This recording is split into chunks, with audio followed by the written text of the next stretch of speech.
champion in that one. Men's 1500 metres T54, Marcel Hug will go in that, and Jin Hua, who set the new championship record yesterday in qualifying in that one. Men's 100 metres T53, T36 opening round as well. James Turner, the Paralympic champion, going in that one. Women's shot put F46, men's long jump T38, a bit further up, something to really get our teeth into that with Keita Kinchikov, the Paralympic champion, and Zhong Huawao, the world champion. And then we finish off later in the morning with the men's 400 metres T37 final and the women's event in the T47 as well. Fernanda da Silva, the women's Paralympic and world champion. Bartolomeu da Silva, the world champion in the men's version of that event in the T37. So that is what we have on the morning session for day 6 here at the Jawaharlal Stadium. I'm Tolson Tollett. Will Downing is alongside me. No Steph Reid this morning. She's actually not feeling too well. It is Gandhi's birthday today as well, so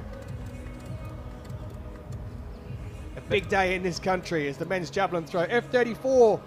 We'll see Will Downing take you through it. This is seated coordination impairment. This is the Wadi Katila Hannah Cockcroft category. So we have some strong campaigners in this, including the man who's won the last 4 global titles, and that is Saeed Afrouj of Iran. Mauricio Valencia has won silver in the last 2 Paralympic Games. And Diego Menezes of Colombia, he has taken the bronze in the last 2 Paralympic Games.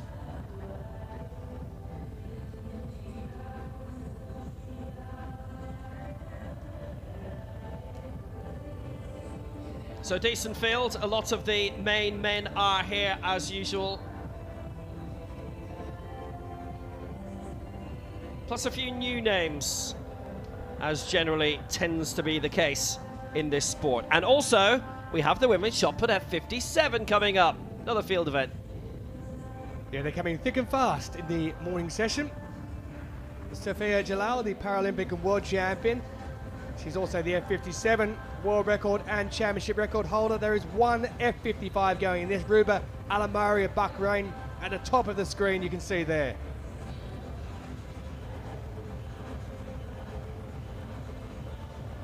So the first track action is in 30 minutes time, which means 30 minutes of pure field events for you. With the men's javelin F34, women's shot put F57, we'll also have the men's long jump T38 kicking off before the first track action, that men's 1500 meters T54, the ultimate wheelchair races. So this is the women's shot put F57, which is just getting itself sorted out and ready to go. Amanda Kataya in action today, Finland. We'll see her a little bit later on.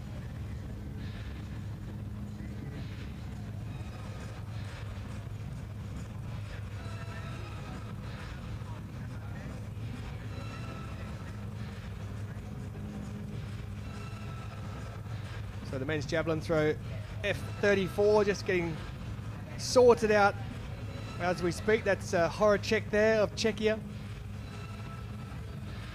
Yeah, it takes a while for all the athletes to be set up and put in place.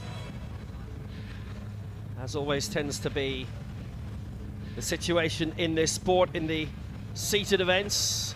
Hence why they always tend to be on first thing in the morning, first in the schedule pretty much every single day.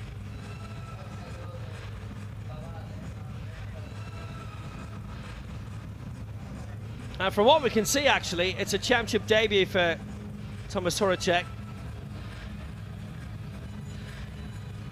at the age of 39. We're going to be jumping between this and the women's shot put a lot. They are both seated events, so it takes a while for everybody to get fixed up and ready to go. We've got 8 finals today. 5 of them field. The ones on the track, the men's 1500 meters T54, Marcel Hug is in that. Lots of big names. And then towards the end of the session, the men's 400 meters, T37. So that's the second strongest physically of the coordination impairment categories. Amen Tesawi, Chemen Chobosov among the regular winners, isn't that? Let's introduce you then to the finalists of the men's javelin F34, starting with Karolis Verkutis. He's a 23.64 man. Pasi Heikkilä has a lot of support from Finland here, no doubting that. Fifth in the world in 2024 for the People's Fifth in the Javelin of the Worlds last year in Kobe, Lin Wen Bang. He's a 33.82 man. This is the gentleman who, with the fangs, has bitten into silver in the last 4 major championships, Mauricio Valencia. And this is the man he's not yet been able to sink his teeth into. The man who's taken gold in the last 2 World and the last 2 Paralympic Games, Saeed Afrouj of Iran. This man has taken bronze in the last 3 major championships globally, Diego Menezes of Colombia. 4th in the Paralympic Games last year in this, in Paris, and prior to that, 5th in Tokyo, Zhang Zhongjiang of China. 7th in the world in 2024 from Turkey. A 43.41 man in his career, Muhsin Kaidi. That was in able-bodied competition effectively, because it's longer than the world record.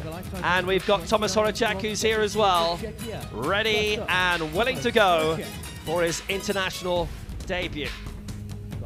So occasionally you'll see lifetime bests pop up that are longer than the world record, and it is simply because it was not in para competition. Kaidi, by the way, is the reigning European champion from Bydgoszcz 4 years ago. Hasn't been a European championship since.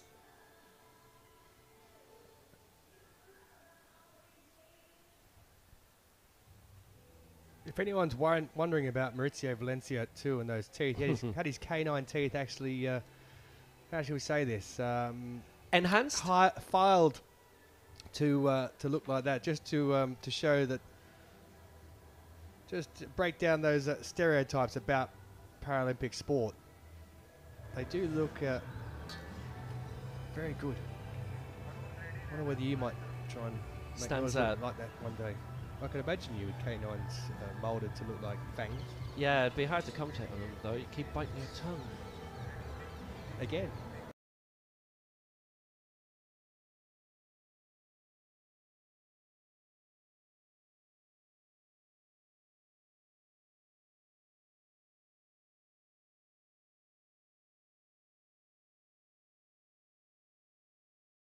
In 2021,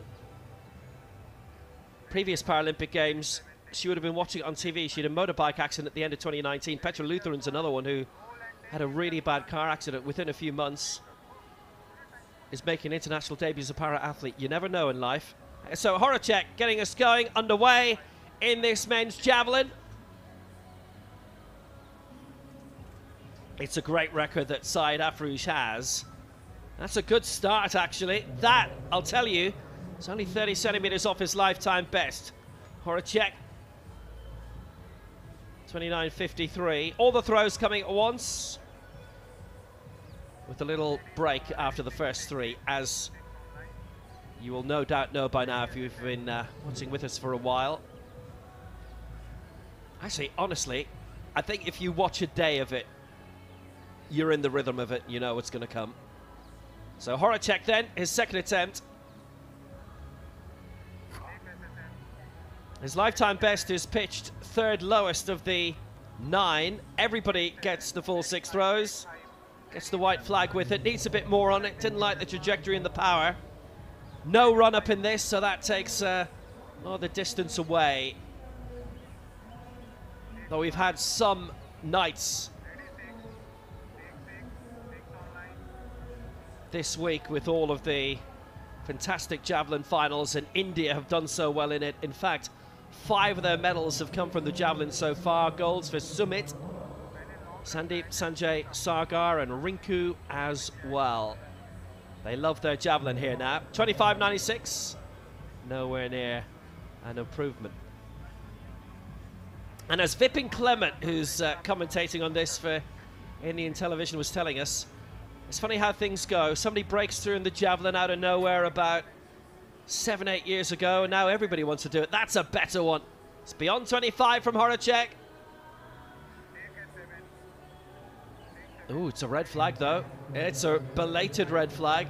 They got the white originally. He won't be happy about it. Seems somewhat accepting. I think that might be a backside infringement, if you know what I mean, because the judge in front had given the white flag, and then quite a bit of a look over the shoulder of Horacek, and the red flag was then given. So I think there might have been a slight movement in the backside. You have to keep your buttocks firmly on that chair. That's why all the strapping around the seatbelt strapping around the waist. The athlete gets comfortable. They have their practice throws, and they've almost got to have some downward force to keep their backside flat and not arching it back and getting off that seat. Bit of lifting. The next event about to get underway. It's women's shot put F57 final. So we're ready to go on the women's shot put F57. That's Sharmila of India, who started Para Sport age 34, supported by fellow para athlete Tek Chand. Fourth in the world in 2024 for the People's Tian Republic of Yujin China. of China, Tian Yuxin. lifetime best of 10:22. She's one of 7 who are going in this. Paralympic bronze medalist from Yasma Nigeria. Saifi, the bronze medalist in Paris last year, also bronze in Kobe. She won gold here in the discus at these championships already. Paralympics from Mexico, Maria Ortiz. Dos Angeles Ortiz. Twice a Paralympic champion in 2012 and 16, 5 times a Pan American Games World champion. Paralympic champion from Algeria. Please welcome Reigning Paralympic Sophia champion Jalal. and world champion, Safa Jalal. With a lifetime best of 961 set this year from Spain, Gabriela Navarro Rodriguez. of Spain, and the one F55 athlete. This an F57 class seated event, so the slightly less impaired F57s. And Ruba Alamari of Bahrain will be the first to go, the lone F55 category athlete going in this one. But the javelin continues. He's had his little rest, and it's given him a little boost actually. 26-28 his 4th throw, which is an improvement on the previous 2. Now that's decent. It's a solid one beyond 25 meters.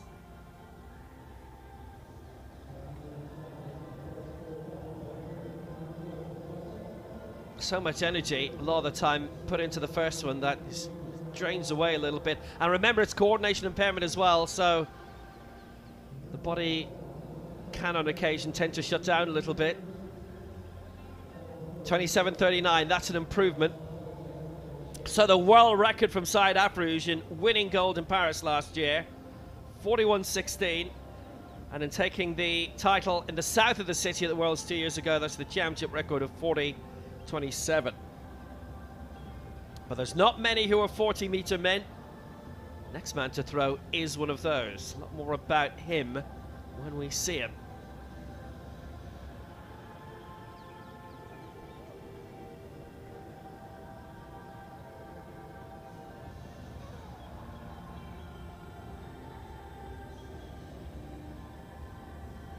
So Horacek putting in another belting effort, getting the white flag.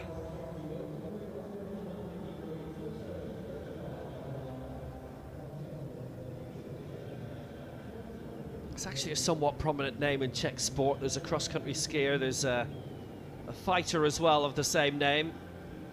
And I'm afraid his fighting chance has gone here. It's another red flag.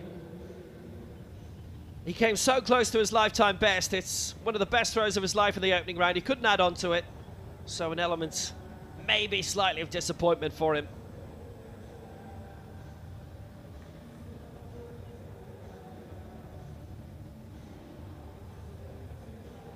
And that has him on the board at least. He got 4 of his throws in. The 2 red flags he had were 2 of his best. I don't think they were beyond 30 meters really. He used to play hockey, floorball and tennis player once upon a time. who was a diver as well, and had a diving accident and has come into the sport for the first time internationally. First up in the women's shot put F57, Ruba Alamari of Bahrain, F55 in the F57 category.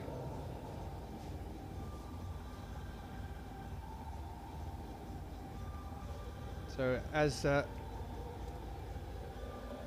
per what happens with every other seeded event, all 6 taken at the same time. The best so far for her as she prepares after a short break for her 4th attempt. 7:19 her best. That was with her opener. Season best of 7.30, so she's off that, and lifetime best of 7.65. She's got a lot of catching up to do to get near that mark. There are some big throws to come. Safaya Jalal, the world record and championship record holder, 11.62 that she set when winning in Kobe last year in the Worlds. So the 4th attempt of Alamari heads out towards that 8-meter marker you can see.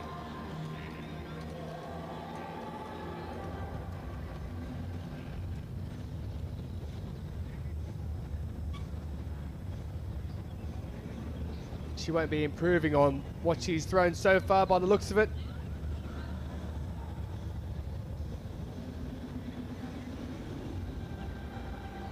She won the bronze medal in Hangzhou in 2022 at the Asian Para Games.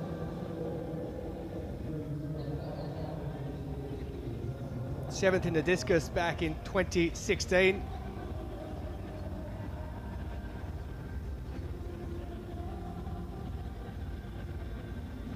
This throw number 5. She was the flag bearer last year for the Paralympic Games. She was 6th in the discus then. Shot put here at these World Championships.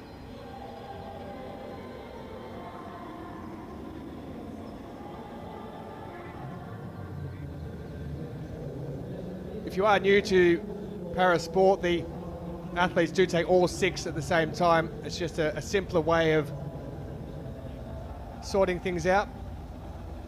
Whereas before they used to take a few, change around, and it seemed to take forever. So all 6 taken, they get a bit of a rest in between. It is still fair across the whole field. Season best 7.44, by the way, with that 5th attempt. So a 14 centimetre improvement on a season best so far for Ruba Alamari.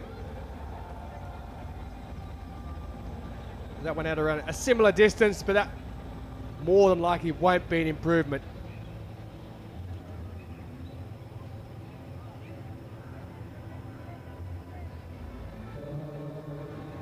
Discus, javelin and shot put, Alamari competes in.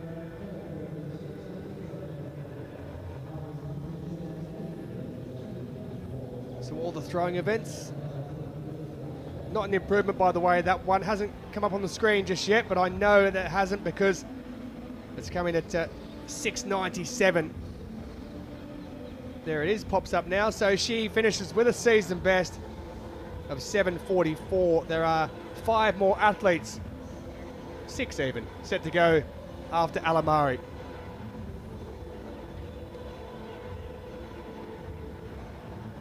So the next athlete will be put in place. Yeah, I mentioned Finland, who are going to be represented today. Looking forward to that wheelchair class events, which are coming up. There's plenty of them this morning, actually. Very much looking forward to a couple of finals we've got as well, a bit later on in the day.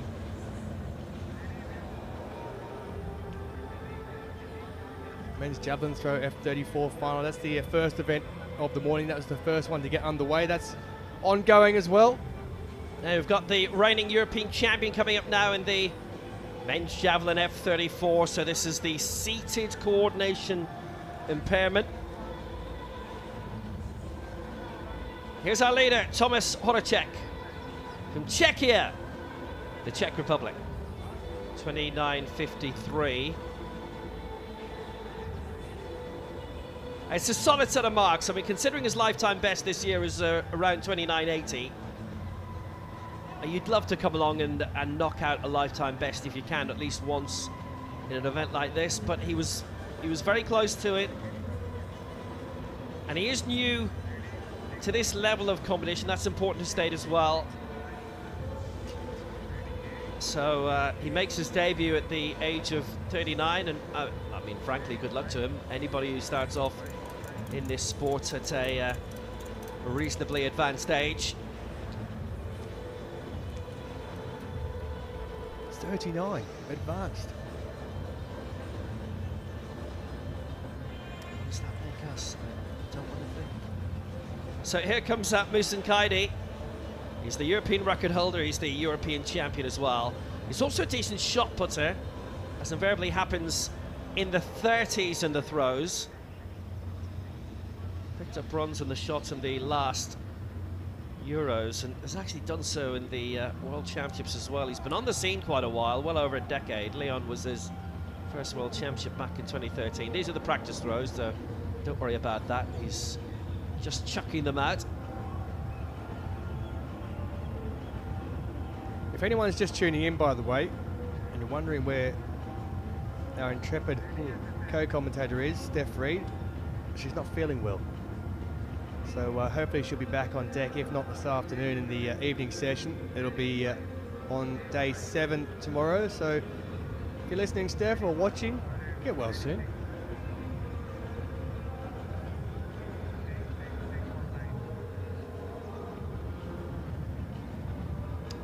Now, I have to say, personally, I had an occasion at Kobe where we came along Sunday morning, and the previous evenings have been, okay, the days have been really, really warm, and then evenings get really, really cold. We have to sit and do highlights as well, and the voice wasn't there on the Sunday morning. Oh, I remember that. But as a viewer, on the Sunday night, this is actually really good viewing, where I'm sat there with the feet up, saying, God, I could be doing that race and the other. I actually found this to be really, really entertaining. Yeah, I do. I remember another time too in Doha when you lost your voice there as well. Yes, it's the warm weather. Yeah, mysterious, mysterious.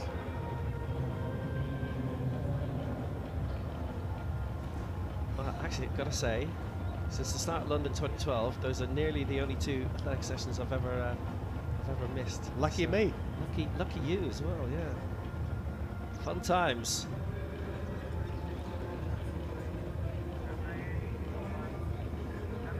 And that's just what Coyote's thinking.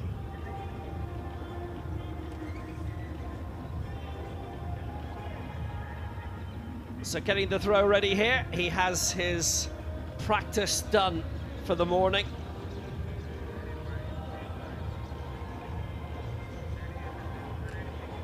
It's an ever-changing sport. New names coming in all the time. Kaidi,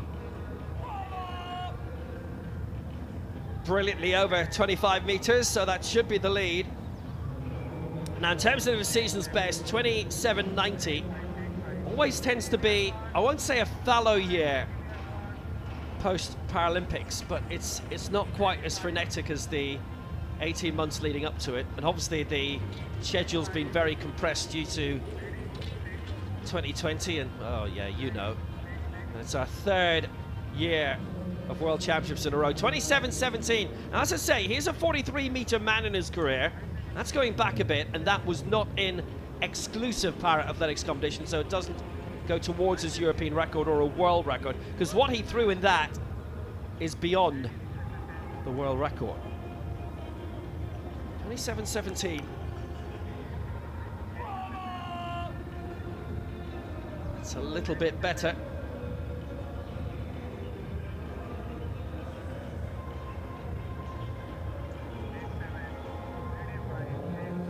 Gets the white flag, and that's half the battle again.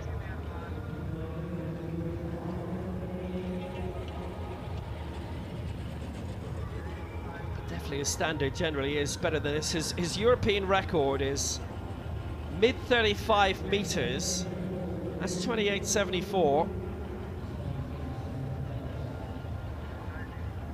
The lifetime best that's for him is sort of like almost 10 meters beyond that. So I happen to think the circumstances may have been very different for him a good few years ago,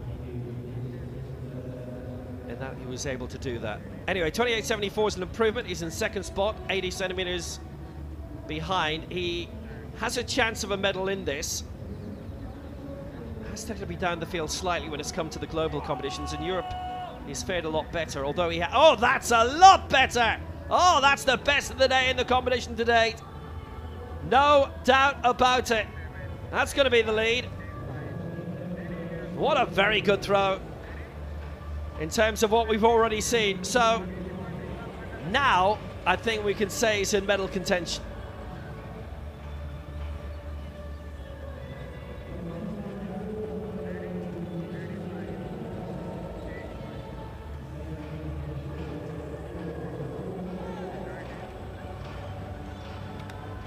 $29.84, and Kaide is into the lead. Excellent.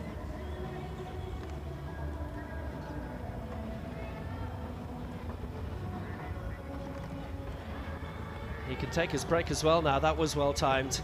So ever increasing circles. He's added over a meter on each time, and that's a lot more like what he wanted to do.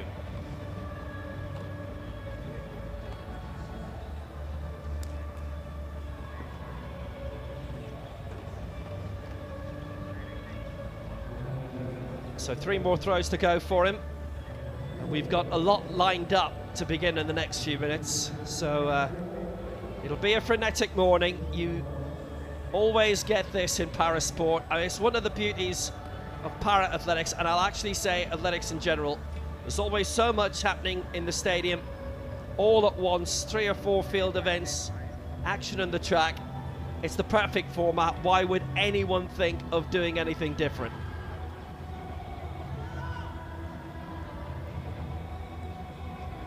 So 3 more throws to go for Kaide, this giant from Turkey. Oh, that's another belter. It's a nice set of marks he's putting in here. This is what he wanted to do. He's getting closer and closer to the 30-meter mark. Good news from his point of view. This is very good news. It's around the same range. I don't actually think this time is an improvement. It's coming up now as 28.86.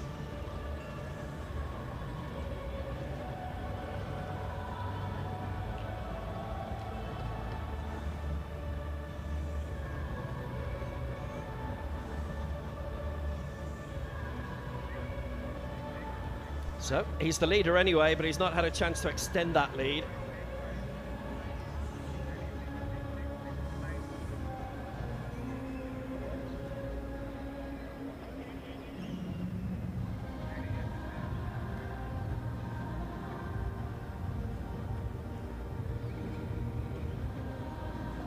Attempt number 5 for Kaide on the way. Now that one didn't stick, which a lot of javelin throwers, they don't like it when it happens. Makes the measuring a little bit more difficult. A red flag.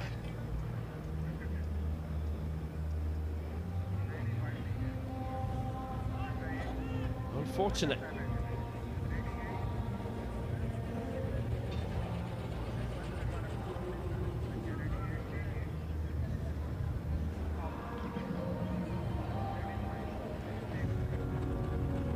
So we've got a lot more on the way, as you'll hear the introductory music starting. That's 2 lesser attempts than his best from round 3.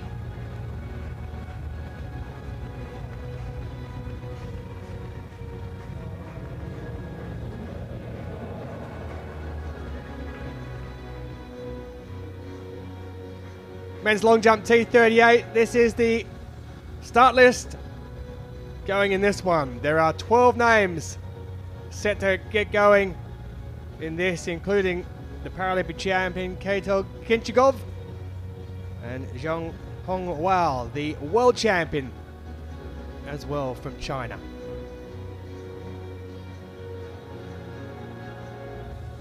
Mayhew and Sinkovic have already been involved in events here at these games. First up, from Puerto Rico, it is Jose Ramos. His lifetime best of 5.20 coming into this event. Ari Gassini, who was 11th at Tokyo back in 2020, he was 6th last year in Kobe at the World Championships in Japan.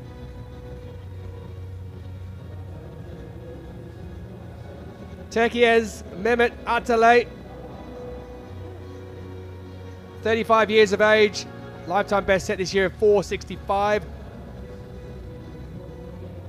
Colombia had a great day yesterday, right amongst the medals. Juan Gomez goes for them here.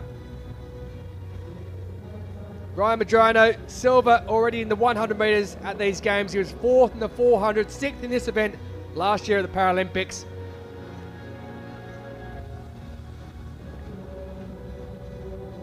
And the Mauritian, Mitchell Prosper, turned 25 this year, just shy of the 6 metre mark for his lifetime best. Silver medalist at the Paralympic Games, he is the reigning world champion. It is Zhang Hongwao of China. The second of the Aussies going in this one, Michael Main, 21 at his first major championships.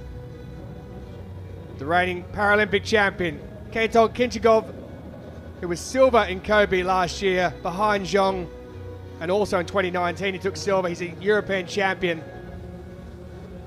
Elijah Tommen, fresh-faced 20-year-old from Switzerland. Nick Mayhew, 5th in the Paralympic Games. He was 7th in the 100 already at these championships. And Bartosz Sinkovic of Poland already competed in the final of the 100. He now goes in the long jump final. Men's T38 set to get underway shortly.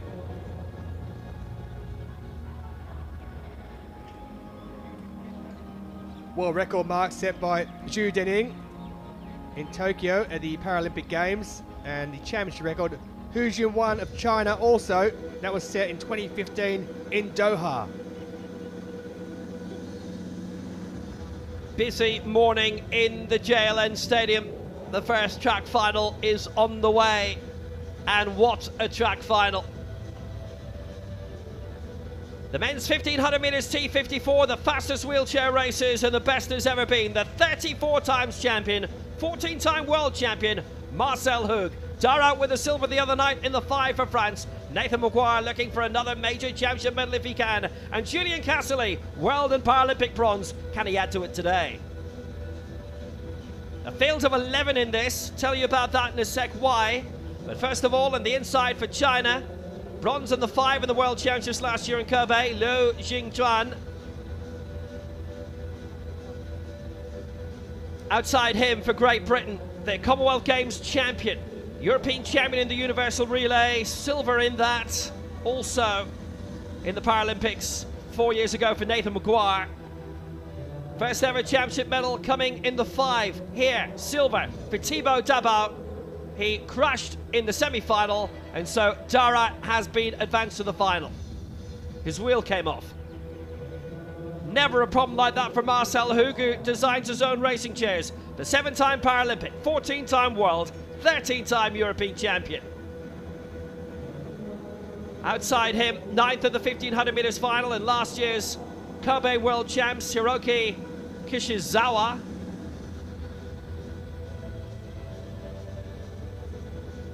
Outside him, the reigning world and Paralympic champion, the man who took down Hug, Jin Hua. Outside him, he's back as the 400 metres world champion here. 4 world golds for Tunisia's Yassine Garbi. Outside him for the Netherlands, his championship debut.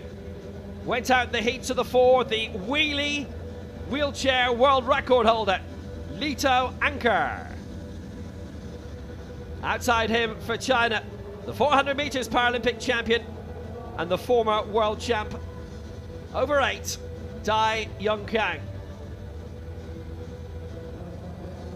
Outside him, Commonwealth Games bronze, 8th in the 400 meters here for Sam Carter, originally from Toowoomba in Queensland. He's been a political candidate as well for the Greens in Canberra. And on the ultimate outside, European silver, world bronze, Paralympic bronze in the long and storied career of Julien Casserly. His first big medal, silver in the 800 in Espoo at the Worlds in 2005. It's a brilliant field.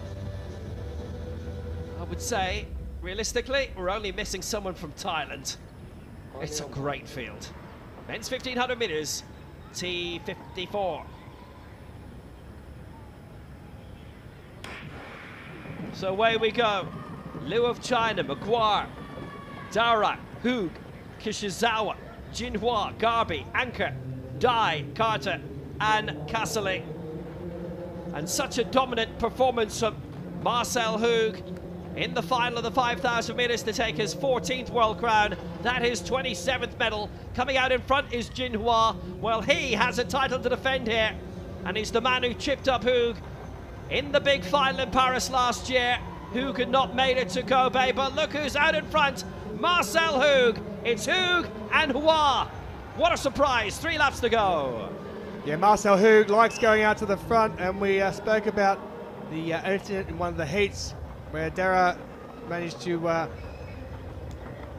have his wheel removed. And that doesn't happen with Marcel Hoog because he likes to go out in front. But he is being challenged here by Jinhua, who of course broke that world record, championship record I should say, just yesterday.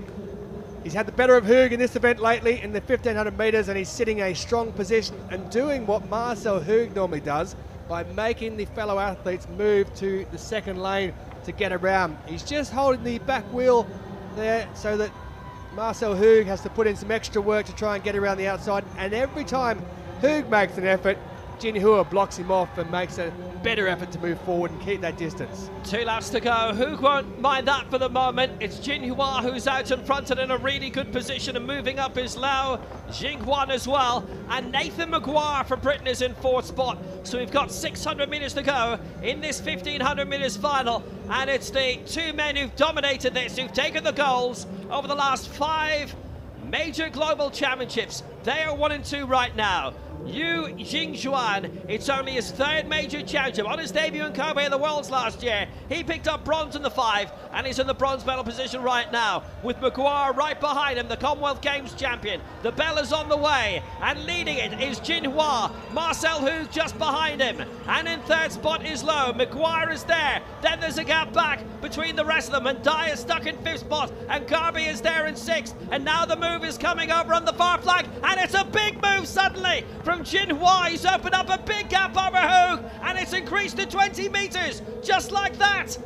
It's a great break by Jinhua, who timed it to perfection just after the bell, and suddenly Hoog is in a spot of bother. Luo Jingxuan has moved up to 2nd spot. It's looking like China 1 and 2 here, and Hoog is fading, and Maguire is trying to take him for a big medal, but Jinhua's going to defend his title. Jinhua takes the gold, Low in 2nd, and Nathan Maguire gets the world bronze ahead of Marcel Hoog, who finishes 4th. A big, big win for Jinhua. It's his 3rd global gold in a row in the 1500 meters.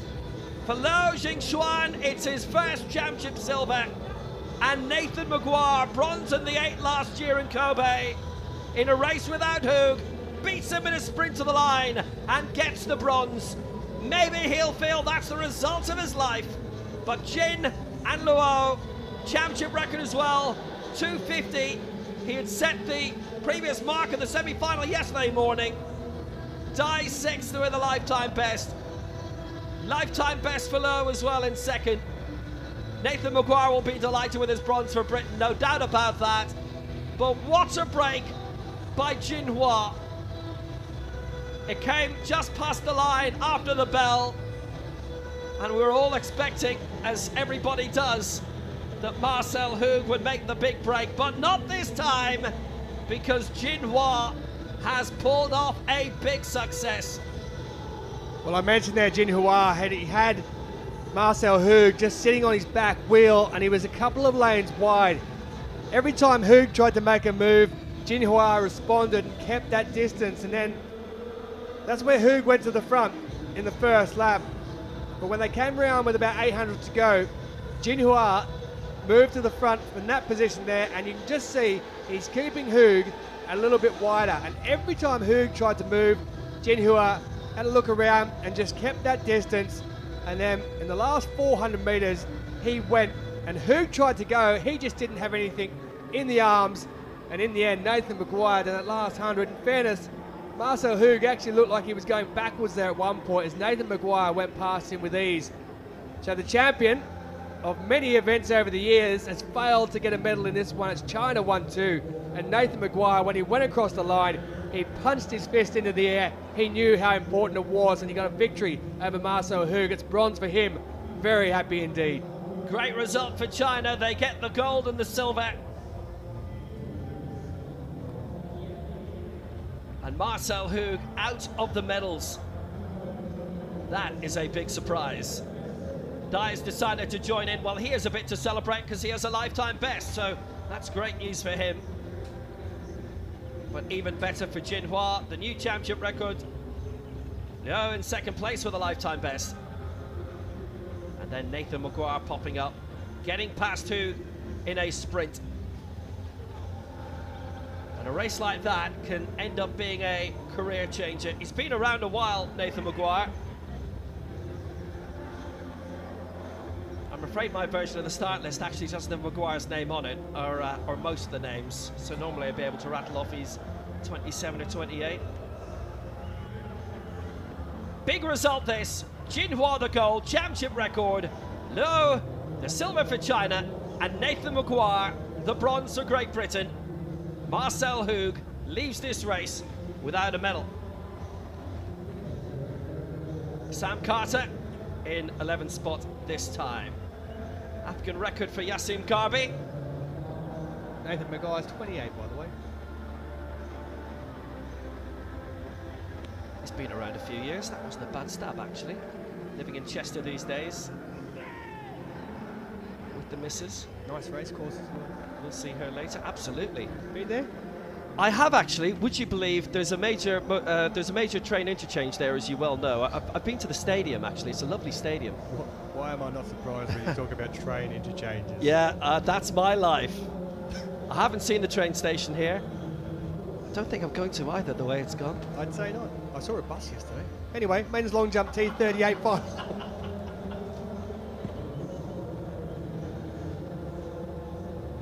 It was one of those ones that they put somewhere and it wasn't moving, just a show bus. I'd like to go on one of those buses that's very busy. Anyway, that's for another day.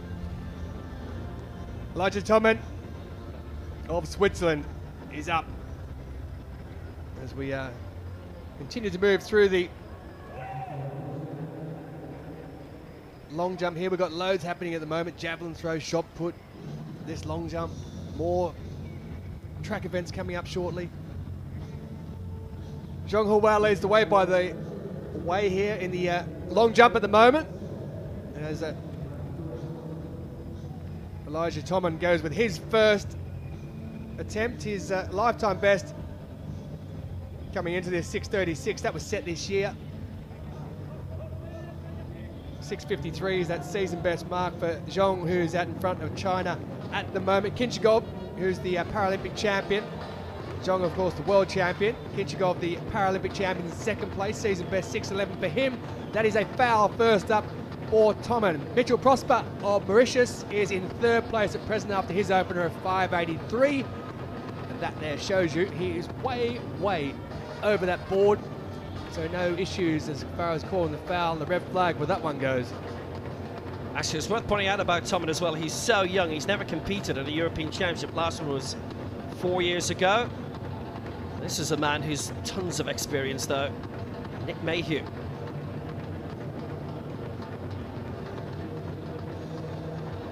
Well, he's already finished 7th in the 100 metres here. Like Tommen, he competes in the sprint as well, which is so common.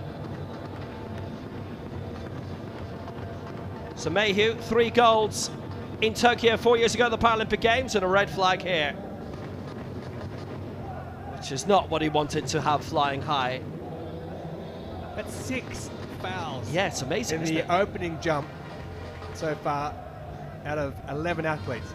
5 with a legal mark. We've only got 1 left to go, so potentially we could have 7 fouls in the opening round of jumps. There's been a real issue with the athletes at these World Championships as far as fouls go. As we look back through all the different events we've had over the last 5 or so days, and there has been so many fouls where athletes have just not managed to get their run up right. And in fairness, there's been a negligible win throughout. We have not had one event, whether it be in the track or the field, where there's been a huge headwind or a huge tailwind that has allowed records not to stand.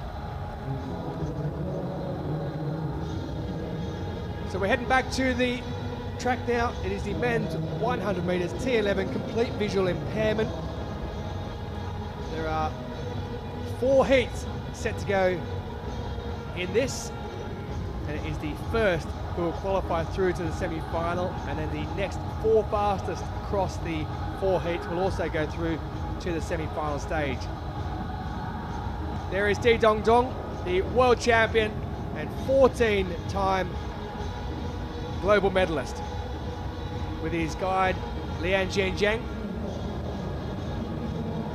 Bronze medalist in the Paralympic Games last year though. Alfred Bernardo, his first major championship came back in Dubai in 2019, 25 years of age.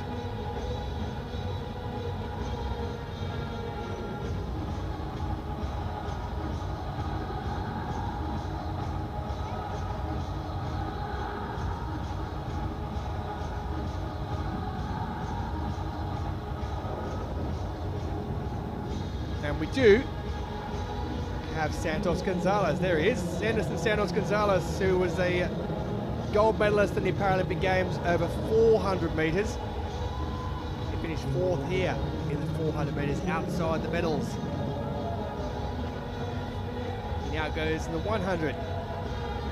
Athanasios Gavalas, the Paralympic champion, who also holds the world and championship records. He will be going a little later on in heat number 3.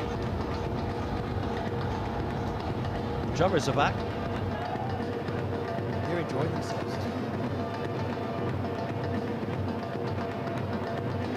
Uzbekistan have been doing okay for the past few days, haven't they?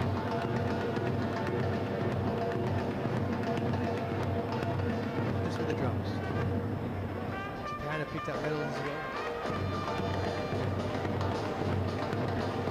Can this man pick up another medal? Di Dong Dong.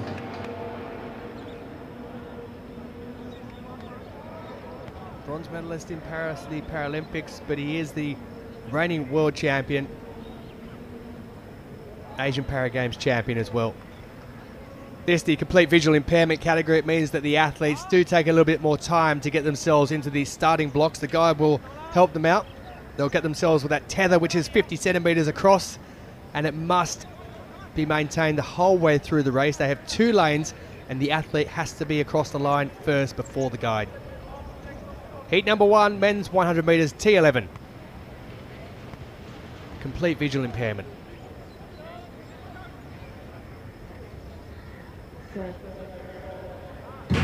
So just the one who can go through to the semi-finals automatically from this, and it is Di Dong Dong, who's got out very fast, but Santos Gonzalez looks like he might just get there. Santos Gonzalez takes it ahead of Di Dong Dong, the world champion, who's now going to have to wait and see if he goes through as one of the fastest qualifiers.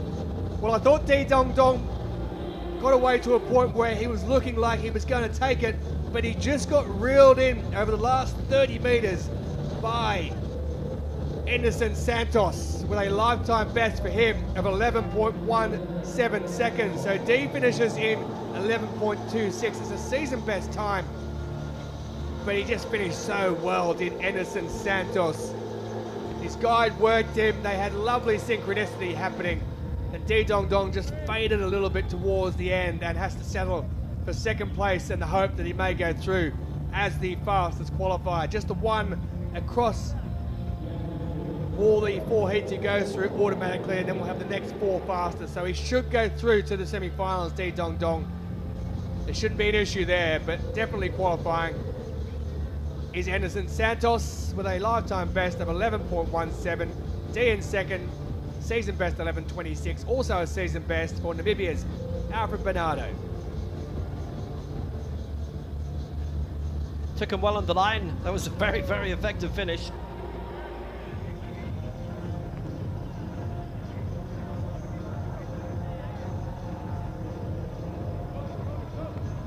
And these are proper first round heats, as those who go through are into the semi-final.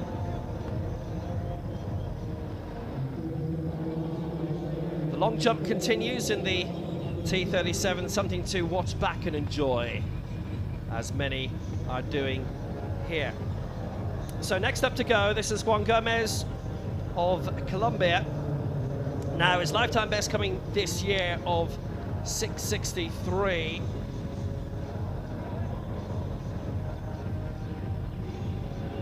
Which pitches him quite high in terms of the overall competition. Uzbekistan have had a brilliant game so far. Actually, they've had quite a few great championships in recent years. They've a really spectacular setup when it comes to parasport. Not just in this, likes of powerlifting too. Getting some good swimmers developed. Good talent spotting around Tashkent and around. And they are starting to host a lot of big sporting events as well. It's always a good thing. So on the way then, Gomez, one of the 5 to no jump in the opening round. But that is another red flag. And because there are 12 in this, now he's in jeopardy, because now he is in major risk of not getting any further in this competition. And that is a big worry. He's just not quite been pitching a right at the takeoff. That's a result. One more of those and he is gone. Also a sprinter, he went out in the heats of the 1 and the 4 at the previous Paralympic Games in Tokyo. It's only a little nibble, but that's enough. Judge still there. And the flag pretty much instantaneous, and that is a bit of an issue. He's been better known as a sprinter, really, in recent championships, as we come back to Ryan Medrano, silver in the 100 meters here and 4th in the 4. All of his championship medals have come on the track. He was 4th in the long jump at the last Pan Ams 2 years ago in Santiago. He is one of the many to have a no jump in the opening round, but now he gets a white flag, and that could pitch him up quite high. The man from Savannah in Georgia, originally based in El Paso, Texas now. You know the story of how he volunteered for Survivor USA. He'd never heard of para-athletics, never heard of parasport. And Noel Lambert, who's his teammate here, was a contestant on it as well, and said, well, you know, I'm a para-athlete, and I think you might qualify. And he did, and 6:07 puts him into 4th spot. And 4th spot is the best he's ever done in a championship long jump. Beware, beware. Bartosz Sienkiewicz, our leader for Poland, 6:74. Zhonghang Zhuao of China, the reigning world champion. He's in 2nd spot, 6:53. Chiganov, the Paralympic champion, currently 6:11. He's there. So the second heat of the men's 100 meters T11, complete visual impairment. And this features the former world champion Chen Xinjiang and the former Paralympic champion Nani Shikongo. Guides mandatory in this.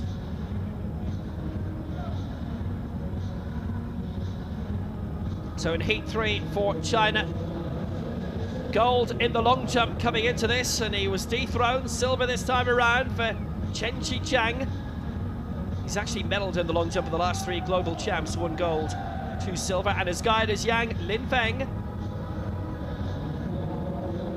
Going only in the 100 meters here in lane 5 for Germany, 4th in the 100 of the last Europeans 4 years ago in Bydgoszcz, Marcel Budke, and his guide Alexander Koshenkov. And here is the former 200 meters Paralympic champion from 2016, and a lot of major championship medals. 6 world championship medals, 4 silver, 2 bronze. The former African champion Nani Shikongo of Namibia, and his guide Evan Tuitu.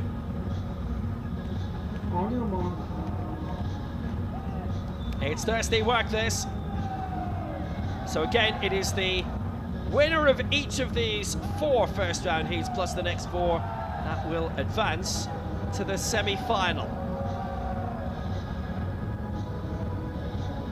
Shikongo with the fastest lifetime best. Chen has not competed in this before, actually, it's worth pointing out, but obviously the Chinese selectors have felt he's fast on the runway in the long jump. Why not give him a tilt in the 100 meters?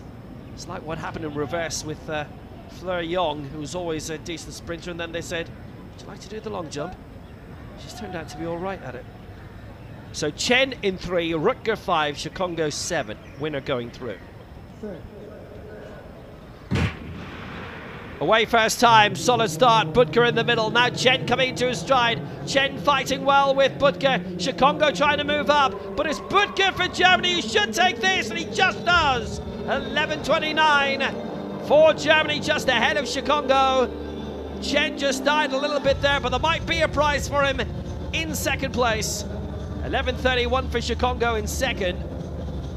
And Chen looking strong for a lot of it, just waving a little bit. It is the top 4 going through, so there is a hot seat situation in place. And for now, Shikongo and Chen have a bit of a wait coming. But Budke, well, he got away very, very well and belted through strongly. Shikongo obviously is the one with the most experience going back the years with those 3 Paralympic medals, the gold in 2016 in Rio. Very impressive. But it is Marcel Budke who takes the victory.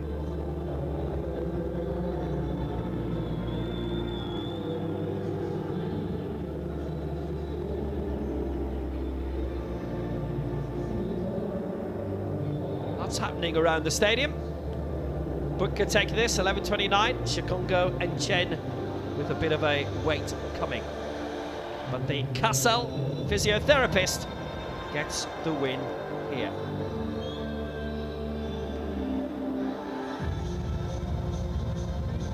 So this man is the Paralympic champion, Ketai Chingarov. Neutral athlete, men's long jump T38. Coordination impairment, this is sort of normally the strongest or highest rate of the coordination impairments. Paralympic website has got all the definitions that would take 3 minutes to read. And that is teetering close from Chingarov. It's a white flag, he's okay. Good victory in the Paralympic Games last year, silver in Kobe a year ago. So 6:11 has him out of the medals right now because Michael Main, the 21-year-old from Australia, has just gone out an Oceania record of 6:33. He's added 18 centimeters to his lifetime best, and Main all of a sudden is in the bronze medal position.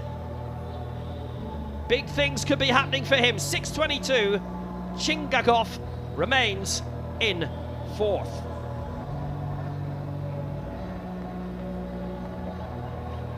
Tommen had a foul in the opening round.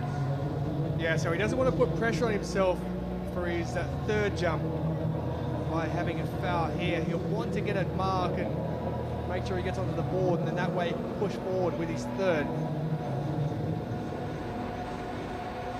His lifetime best of 6:36.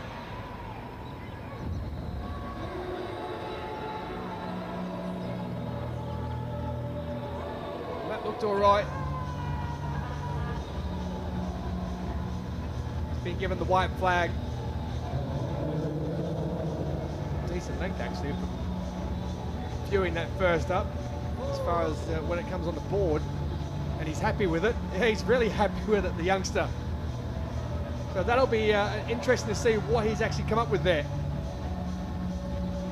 6:03 for Elijah Thomas. That puts him into 6th place. So he is still short somewhat of his lifetime best by 30 centimetres, but it does lift him into 6th position. So in a way, it takes off a bit of pressure for that third jump, knowing that he's got a number to shoot at as far as moving up the board. That's a brilliant jump. Look at that.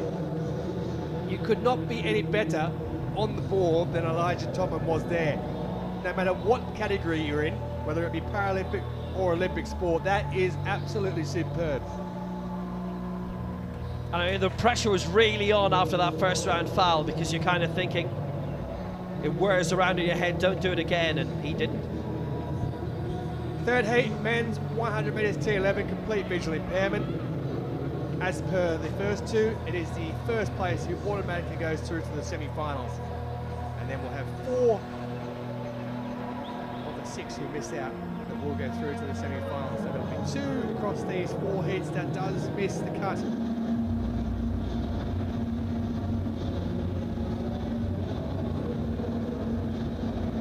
Eduardo Uceda of Spain, 6th in the long jump here at these championships, will go in lane number 3.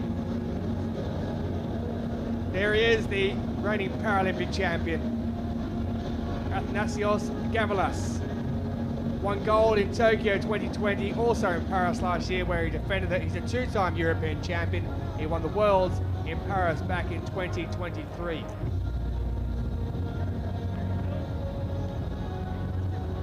So Gavalas will go in lane 5.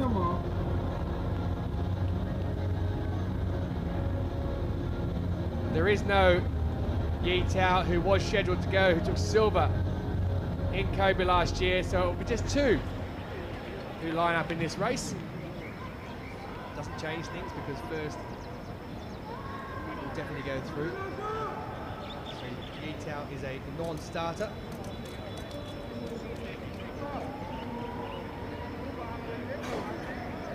Straight shootout then between Gavalas and Uceda.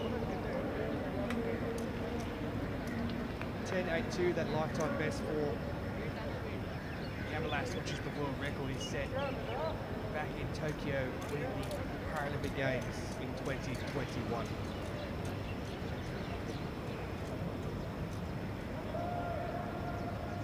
So complete visual impairment, they are set, ready to go. Away they do go, and it is Uceda who got away the fastest there, but it is Gavalas who's reeled him in, and it's Gavalas who's rocketing down towards the finishing line. Time doesn't matter too much. It's 11:02 that he's going to cross him, so he goes through automatically. Does the Greek.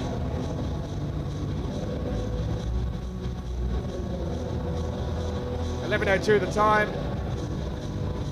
Time doesn't matter too much in this, as long as you go through and qualify. 11:43 for Uceda Novas, so he will be in those hot seat positions at the moment. It does mean that Bernardo of Namibia is currently being pushed out of those positions, and it does mean that the man who's finished runner-up in this, Uceda, is in that top 4 at the present time, but it was Gavalas around that 50-metre mark that he just pushed through, and along with his guide Dimitrios Chrysovas, they just eased through to the line. He pushed a bit towards the end, did Gavalas. Nice dip there, no harm in that.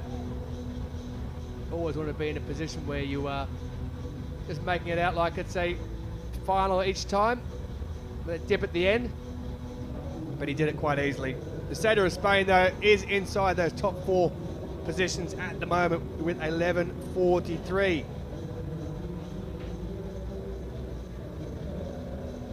Gavalas having a little rest. Work is done. He's through to the semi-finals. Slight tailwind. 11:01, 11:43 for Eduardo Uceda, and Yi Tao, a non-starter, on the line.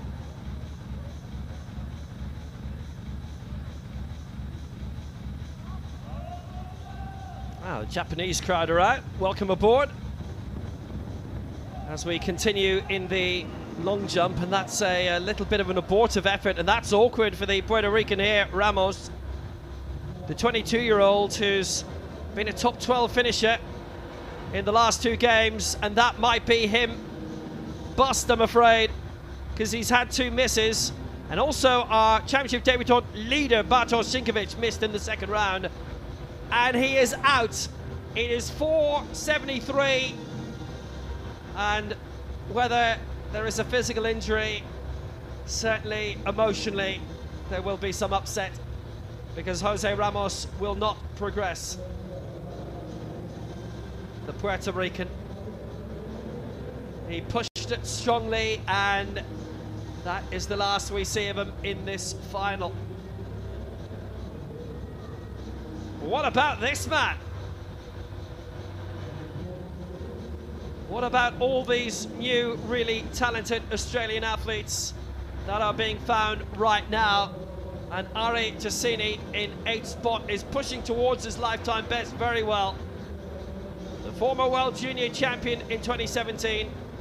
He finished 4th in the 2019 World Champs in Dubai, 6th last year in Kobe. Originally from Canberra, which is obviously one of the main national sporting training centres in Australia. He's been coached by the great Irina Dvoskina, responsible for so many world championships down through the years, and Sebastian Kuzminski. He has a BSc in psychology at the University of Canberra. So Ari Tassini coming now. It's going to be a red flag. As soon as you gave him the big wind-up, that happens, doesn't it? Every single time. And that might be it for him. He is 8th and he's holding on. But below him, there are 4 men. 3 of them still have a final attempt to go. And that is the last thing that Ari wanted. He's just got the run-up wrong. And so wrong that he's ended up just really running through. He planted his foot on it. And that's not meant to be his takeoff foot, I'm sure, either. And he just knew, there's no way that you can readjust by that stage. You know about 70% of the way through you've got the stride pattern wrong, and you either take off very, very early or take off very late, or you do that. A pity. Well, Gomez is a 663 jumper, and he's got 2 fouls, so if he hits the board, it may be curtains for Gesny. Heat 4 on the way. Of the men's 100 metres T11, this is the last of the first round heats. But we do have the 400 metres world champion going in there, so at least the world champion from last year, Chris Kinder.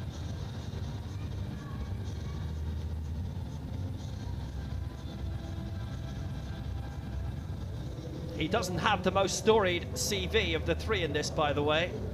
But Chris Kinder is the 400 metres world champion from Kobe last year. It's his 3rd World Championship, season 3, for Namibia, alongside his guide Riwaldo Goakaseb. In lane 5, for Canada, based in Ontario. Brilliant athlete, long CV, semi-finalist Commonwealth Games, George Quarko and his guide, Oluwasu McKinday. But here's a man with a CV that would take at least an hour to go through. The former world champion over 400 metres, that from Dubai in 2019, the 6-time European champion, Timothy Adolphe. 3 Paralympic silver medals, 2 last year in Paris. At long last, he's had a very checkered career. He's had the odd disqualification or 5 in his time. Timothy Adolphe and his guide, Charles Reynard. Out for George Quarko. Well, he's born in Ghana, relocated in Canada when young, Ontario-based. Kathy Barry, his coach, is with the Eclipse Track and Field team.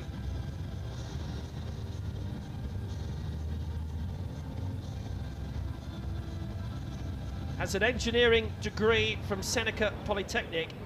There's also a DJ, goes by the professional name of GQ Sounds with a Z. Let's see if he can zip into the final. Kinder in 3, Quarko in 5, Adolphe in 7. Last of the heats in the men's 100 T11. And they're away first time. Kinder with a solid start, and Adolphe even better. And Kwoku's going well here for Canada. Kwoku on the way. Adolphe having to move up. Kwoku's going to take it surely. Yes, 11.15, and he's into the final. I think Adolphe was so fast he'll make it as well, but not as a winner. And George Kwoku is into the semi-finals. Adolphe will be okay with 11.23. It's a lifetime best as well for Kwoku of 11.14. That was determination. That was a nice win. And the 400 meters world champion, well, that is his specialist distance. He's out. Kwoku and Adolphe as the fastest non-automatic. He's on the way. Doesn't matter if the queue is big or small, as long as it's there. In front of the queue was Kwoku. Very impressive. His guide, Oluwasegun Makinde, T11, guides mandatory. All the athletes blind in his complete visual impairment. Ah, the treats are out. Now, where do you get those? Probably they packed them this morning. Haven't had time to look for a shop here or look for the merchandise stall. I'm sure I'll find it eventually. So Kwoku takes it, lifetime best, 11.14 for Canada. Adolphe second for France also progresses, but Chris Kinder is out.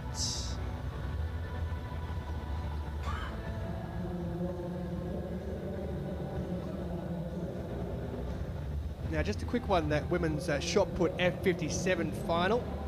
Savia Jalal in that seeded event, she's reigning Paralympic and world champion, 11.67. She's in first place. She has broken the world record. Here are the qualifiers. Gavelis the fastest, 11.01. Kwoku the second fastest, so there's the story there.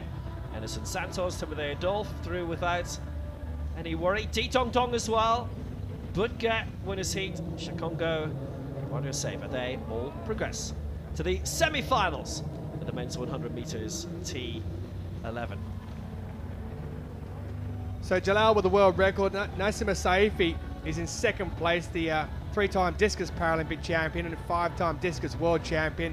She is in second though in that women's shot put F57, and a season best for Maria Ortiz of Mexico, who is in third place currently in the women's shot put F57 final. There are two left to go in that, including Sharmila of India.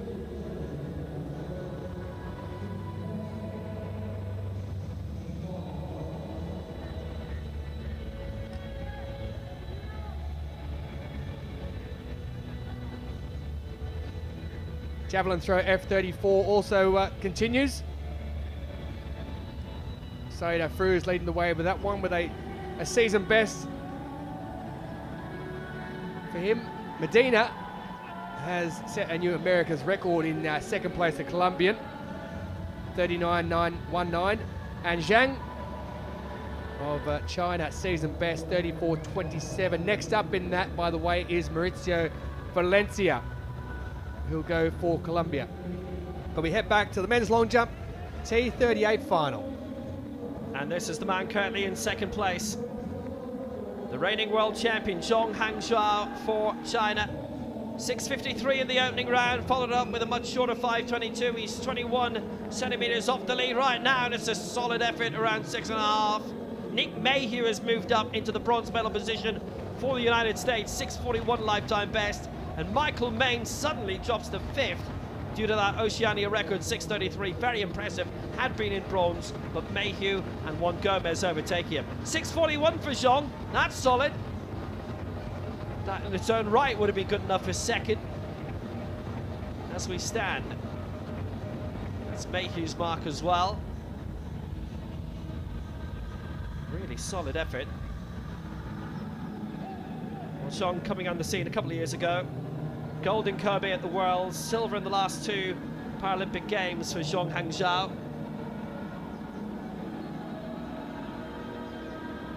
And he is well up for a medal today.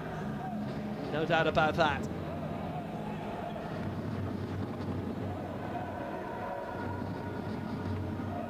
He's made himself a big-time contender. Silver behind Zhu Dening 2 years ago in the Worlds in Paris. Zhu not here today.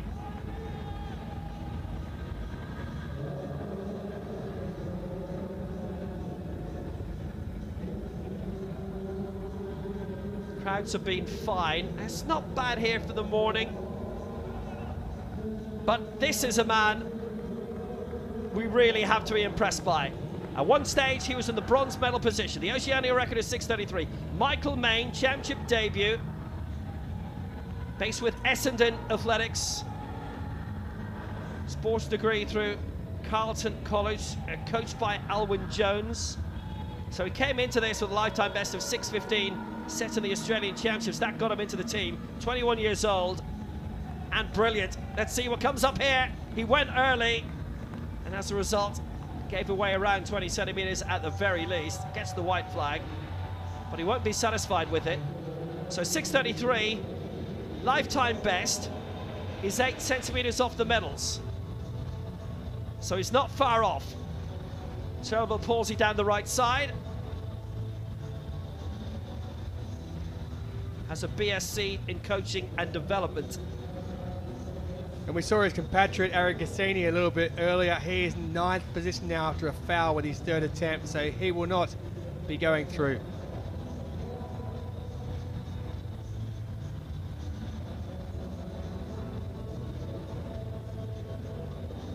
We head back to the track, women's 100 metres T54, and a big surprise, the former world champion, 3-time world champion, Amanda Kataja of Finland, does not start. Argentina's Lucia Montenegro does though, 25 years of age, lifetime best of 16.50.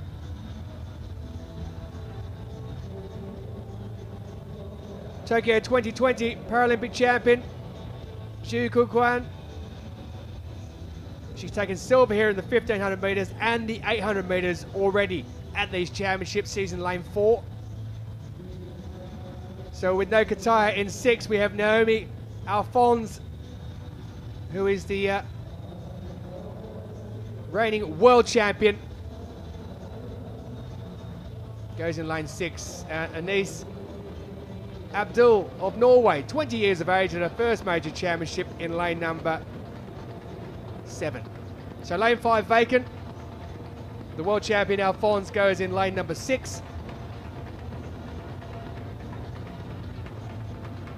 Alphonse winning Mauritius' first ever world championship medal back in 2023. A relaxed Xiao Zhuquan. She's picked up a couple of medals already at these championships. It'll be the first 3 that goes through. There are 4 in this, so 3 of them will automatically go through. Next 2 fastest across the 2 heats go through to the final.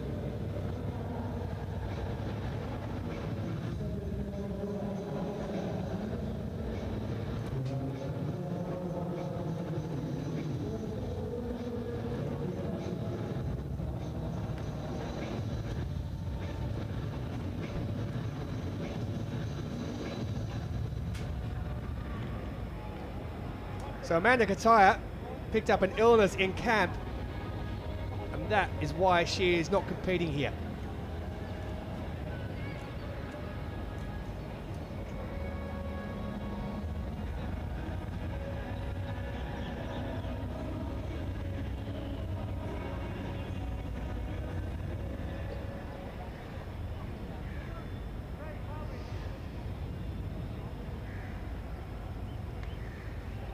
We're just waiting on this fast near side here for Abdul, who hadn't moved forward. The rest had. Women's 100 metres T54 opening heat set to go. And they are away, and getting away fast was Alphonse out in lane number 6, and also the Chinese athlete Zhao Zhuquan, the former Paralympic champion. It's those 2 who are going to go through it. Doesn't matter who comes first or second, it's going to be Alphonse who takes it from Zhu. And in 3rd position, It is Montenegro, the 25-year-old from Argentina, who picks up that last of the automatic qualification positions. So as expected, the world champion, the former Paralympic champion, the two of them from Mauritius, Alphonse in first place, the world champion, season best for her. Zhu, the former Paralympic champion, season best of 16:23, and Montenegro goes through in 17:31 for her in the automatic third qualification position. So there was no Amanda Kataja in that. The bronze medalist from Paris last year picked up an illness in camp. It made the job for these two a little bit easier to go through. Alphonse in first place, Zhu in second place, and Montenegro picking up on the right of screen the third automatic qualification position.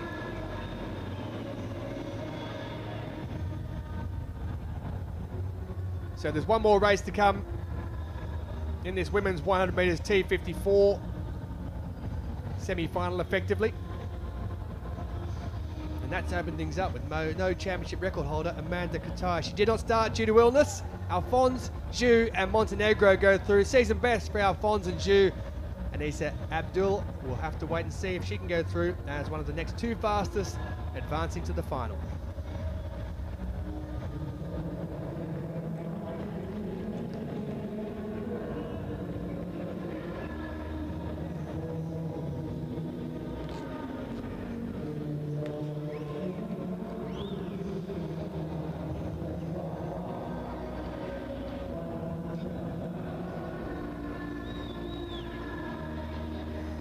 Yeah, that happened a couple of days ago with Kataja, just before she was making her way into camp. So, yeah, best wishes. Another very good champion.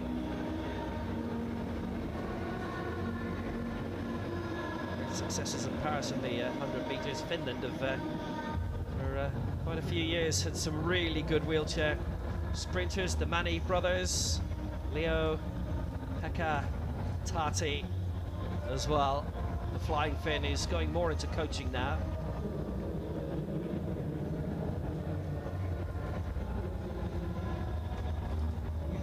A Finnish TV are taking this again. Obviously they're doing it in Finnish, but c'est la vie. It's always, I have to say, they've YLE been really great supporters of para athletics for the last decade, so thumbs up there. Well, in case you missed it before, the men's javelin throw F34 final is continuing. Saida Fruz, the world champion, who's also the world record and Paralympic record holder. Championship record holder, I should say, is in first position with a world record. Menezes of Colombia is second with an America's record 39.19, and Zhang is in third position at the moment. But this man is about to throw in the men's javelin throw F34 final. Maurizio Valencia. Well, a big opportunity then to sink his teeth into the competition. It's the man with the fangs who's picked up silver in the last 4 major championships in this, and he's a prime entertainer. And remember, seated, which means all the throws come at once. Side of Fruz, the Asian World and Paralympic champion, he leads 41.52, world record for a Fruz.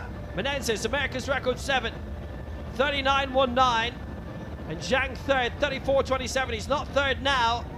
Valencia, should he get the white flag there, is going up into bronze. Brilliant throw by Valencia, great start from the 2017 world champion in the javelin in London. It was bronze in the shots. And he now is tilting among the medals. So we continue with the women's 100 meters T54, the fastest of the wheelchair racers. And in this, we've got the Paralympic champion from last year for Belgium, Leah Bayakula, and Brandy Perrine is another really good member of that fantastic squad from Mauritius. But Valencia is coming here. 36.01 with the opening round. That puts them up to silver. That's around the same mark.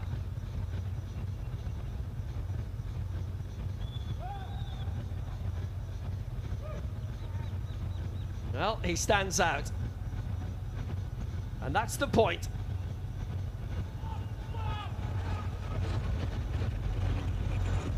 He's a really brilliant athlete. You can see he's tremendously well built. You have to be in this game.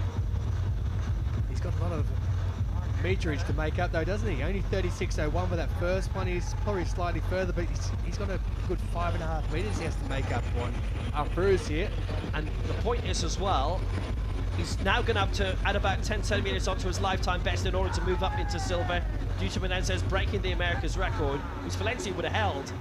Valencia's lifetime best, as it now is 39.04. It's not even a national record now because Menezes has overtaken, who finished a spot behind Valencia in the last 3 major champs.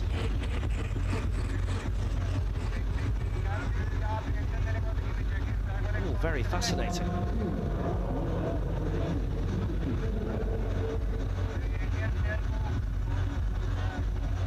Intriguing, I think is the word.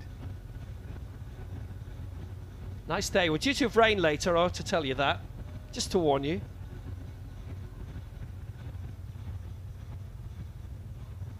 Heat 2 of the women's 100 metres T54. This is a semi-final. Top 3 will make it. Leia Bale-Akula's already taken gold in the 8 here. So in lane 3 for Mauritius. 4th in the 100 metres at last year's Worlds in Kobe. Only missed out by 0.05 of a second. A 5th World Championship for Brandy Perrine.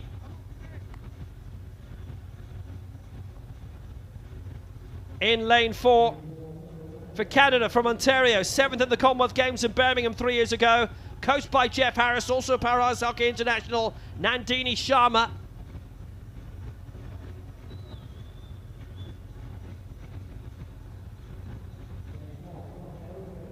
But here she is, the reigning 100 and 400 metres Paralympic champion from Brussels for Belgium, Leia Bale-Akula.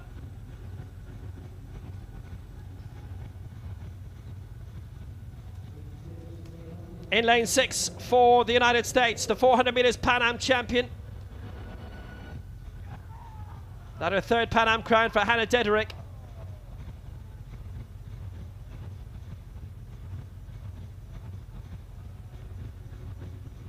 And a woman who has won relay gold previously in London. A couple of 4th places in major world championships before. 3 times in the world she has picked up 4th place. Supergeji Superagetchi.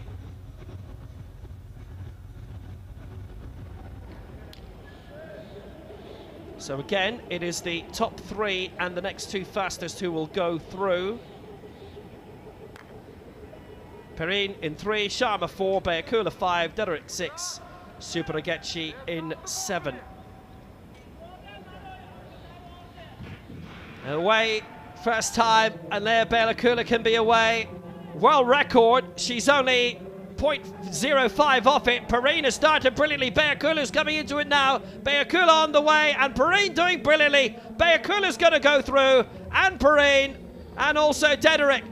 15.95 is a championship record, beating the mark of Amanda Kataya from Dubai 6 years ago, and she's lost it to her training partner. Very impressive from Leia Bale-Akula for a early morning in New Delhi. 15.94 has been ratified at. Well, this year she's come within 500ths of the world record. The long-standing one from 10 years ago from Tatiana McFadden. Dederick making it as well. And Brandy Perrine. Superagetchi in 4th. Bit of a wait coming, but it won't be a long one. Took a while for her to get into her stride. Reasonably slow start, but once she gets moving, she gets moving. She's a brilliant racer, a great athlete. Fantastic success for Belgium. Well, we've seen Nafi Thiam on lots of billboards around Brussels and around, and wasn't the best world champs for her in the last few weeks, but right now Bale-Akula is on track, and there's her #1 fan. It's one of those mornings again. Saleha Bayakula, championship record, 15.94. Dedrick is through in second. Breen in third. Supergeshi and Sharma are through as the next fastest. That's a really good result for Nandini Sharma. That's her first championship final that she's into, apart from the Commonwealth Games. Bayakula the fastest by 0.17. Naomi Alphonse, second fastest from Mauritius. Dedrick third. Zhao 4. Perrine is there. 2 from Mauritius. That looks like a lovely final.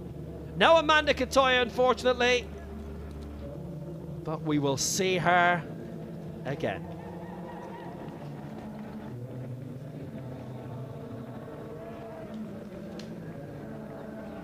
Still lots to come. Men's 100 metres T53.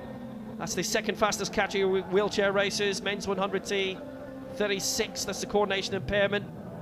And the 400 as well. But, well, this is one of the main stories of the day in the long jump. Michael Main.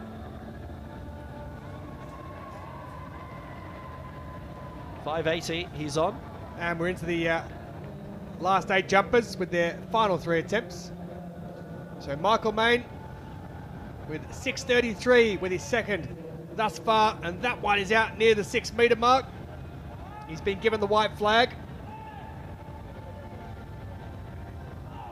It's a great experience. You mentioned it before, the young Australians coming through. There's 14-year-olds, 15-year-olds, 16, 17-year-olds. He's disappointed with the jump, but the experience they're gaining at the beginning of this cycle as they head towards the next Paralympics in LA in 2028, it is absolutely invaluable.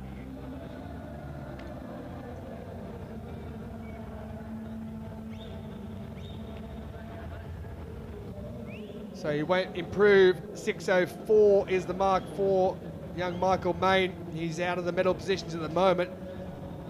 Not by much though, 8 centimetres between him in 5th place with that Oceania record and Nick Mayhew, who's up in 3rd position. But this is the man who is currently in 4th. Gomez of Colombia, he fouled with his first 2 attempts.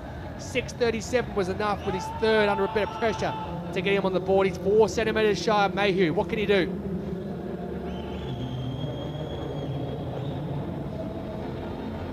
Well, he's been given the white. May well be a little bit further than 6.37, just from the naked eye. You sometimes get a read off the athlete, but there hasn't been much here. 6.63, that lifetime best, so 6.55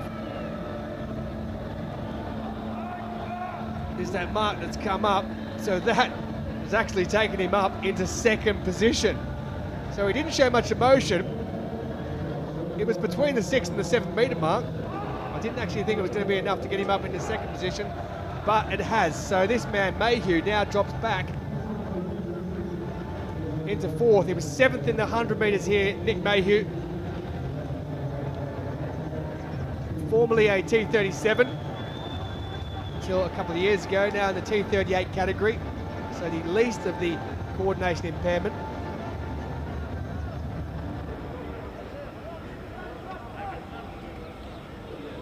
So having been relegated to 4th position by Juan Gomez of Colombia, who moved up to 2nd. Zhong is now in the bronze medal position. That means that Mayhew has 12 centimetres to make up if he's to get back into the medals. Well, the jump was fine. It's out there around the 6.50 mark, I'd suggest. No issues on the board. He's worked his run out up. He's hit the board okay. Just gliding through the air and floating to get as much distance as possible.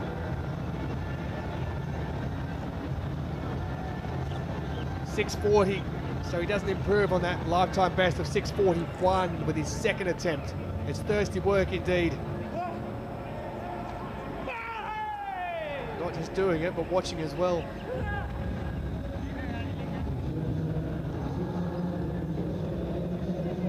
So here's the man who's in third position with a season best 6:53. Silver medalist last year at the Paralympic Games. He's the current world champion from China, Zhang Honghuao. 21 centimeters behind Bartosz Sinkovic, the young Pole, who's at the top of the pile, and that is a red flag. I thought he might have been up there then, possibly into first position. He got distance on it, but he got too much distance across the board. He's got a title to defend here, so he's keen not to let us. And he's only 21 centimeters off the gold right now, Zhang, and it's within his capabilities, being a 680 man in his career. Just something we haven't mentioned, the men's discus throw F37 final, as we see the replay and just how far Zhang is across the board there. But in the men's discus throw F37, Lopez of Mexico has broken the championship record. Haney of India is 51.22 in second position, the Asian Para Games champion. And Zabniak of Ukraine, season best 50.49 in third position of bronze at the moment after 2 attempts. And just a reminder for everybody, there is a separate fields feed as well that is measuring on a lot of the throws. Depends on the territory you're in, but you may be able to pick that up, whether on YouTube or elsewhere. Returning to the track, men's 100 metres T53. There are 2 heats to go in this. It will be the first 3 that go through automatically. The Paralympic and world champion Abdul Rahman Al Qurashi goes in heat number 2. This heat number 1 with a strong field indeed. Pierre Fairbank, 18 global medals, starting in Sydney back in 2000, will line up in lane number 3, the Frenchman, who is 7th here in the 400 at these championships already. Gold medalist in the 400 here. He has 24 global championship medals. He is Phongsakorn Phayot, who was silver in Paris last year. Vitaly Gritsenko, bronze medalist here in the 400 metres behind Phongsakorn Phayot, will go in lane number 5, the neutral para athlete. Maxime Karaban being reclassified to a T53 from T52. And Yu of South Korea will go in lane number 7. Silver medalist in the 400 metres, 8 world championship medals for that man there in screen. So Karaban, who's in lane number 6, he has 5 world championship golds in the T52. He's been reclassified for this event. He's now T53. First 3 automatically through.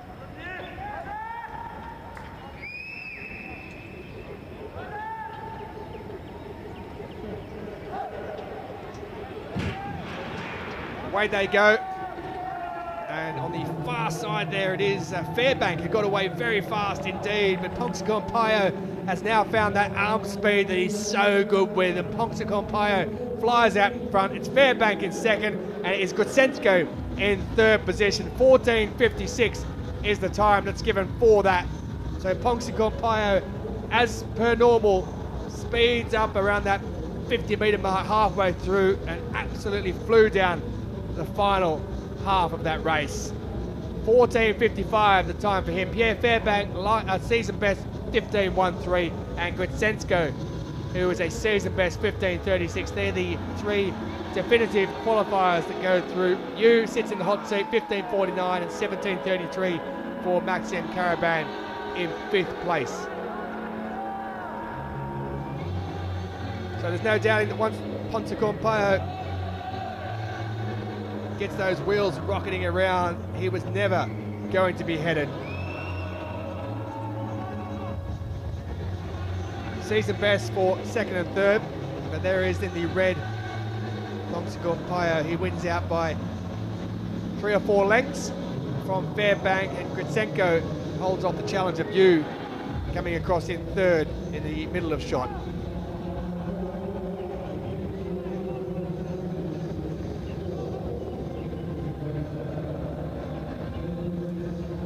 Hot work indeed. Fan yourself off when you can. It's a nice looking fan as well. So confirmation that Ponks Compire goes through in first, Fairbanks second, Gritsenko, they're the 3 automatic qualifiers. You and Caravan will now have to wait to see who goes through as the next 2 fastest into the final. Men's javelin F-34 Saida-Frouz has won it for Iran, that world record 41.52. Menendez second for Colombia, America's record 39.19. Valencia, we saw his best throw, round 4, 37.94, bronze for Colombia there. Men's long jump T38, back to it. And it's Michael Main of Essendon Athletics in Victoria. Didn't have a great year in the AFL, Essendon. Did they bomb?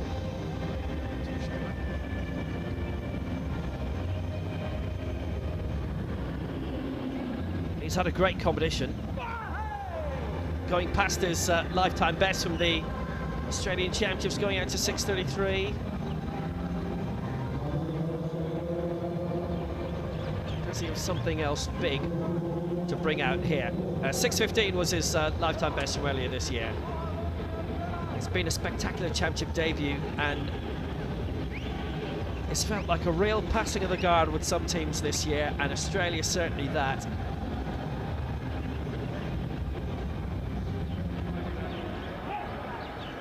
Here he comes, on the way, the 21-year-old, needing to pitch that one right. He's planted himself beyond 6 meters. It's a white flag, so that's good news for him. Certainly visually doesn't look like an improvement for him.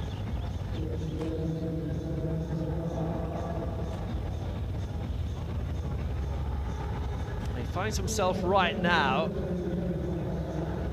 trying to add an extra 20 centimeters onto his new lifetime best. He's already added 18 centimeters onto it. It is a massive ask. As you can see, as always, there's been a negligible breeze here. Well, that's where he is. Zhong in third, and Mayhew with that lifetime best in fourth, and he's sort of in a similar boat. He's thrown out the jump of his life, and yet just outside the medals. Juan Gomez of Colombia, 6th in the long jump in the Paralympic Games in Tokyo.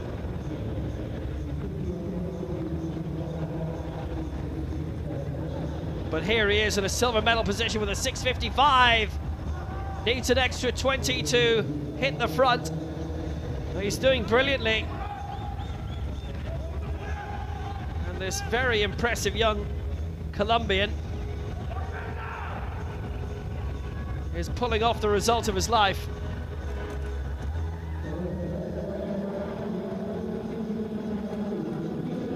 Despite the reasonably long career he's had, we've seen him a few years ago in the Paralympic Games. This is his first World Championship, and he's really progressing well in it.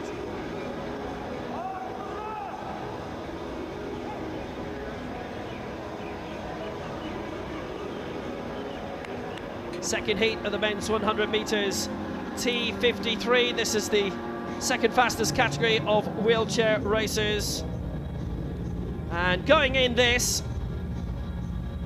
the 4th placer in the 400 meters final here, Arce of Thailand, Asian Games silver medalist, Pan Am silver medalist, Bob Hunt, and the Paralympic champion, Al-Karashi. In lane 3 for Tunisia, silver in the 8 in last year's World Championships, Mohamed Khalifi. But here is the reigning World and Paralympic champion, Asian Games champion too, from Saudi Arabia, Abdulrahman Al-Karashi.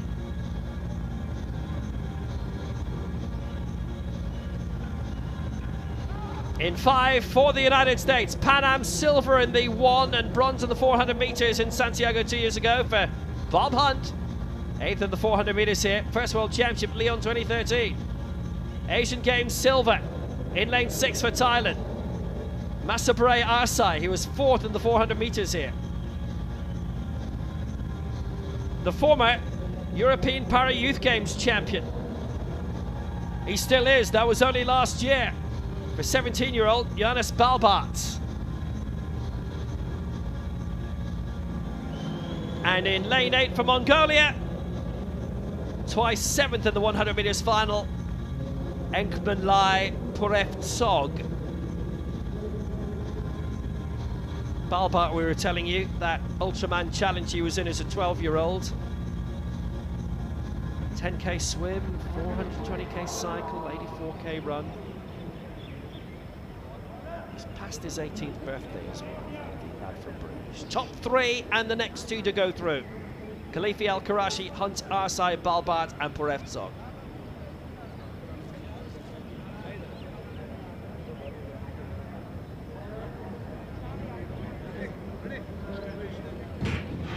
Left a long time. Good start from Arsai here, and now Al-Karashi, the World and Paralympic champion, is away. Ahead of Khalifi, ahead of Hunt, who are 2nd and 3rd right now, looking for a spot in the final. Al-Karashi, very impressive, 15.04. He takes the win. Khalifi and Hunt's coming up behind him. And Al-Karashi is into the final as a winner, and impressively so too.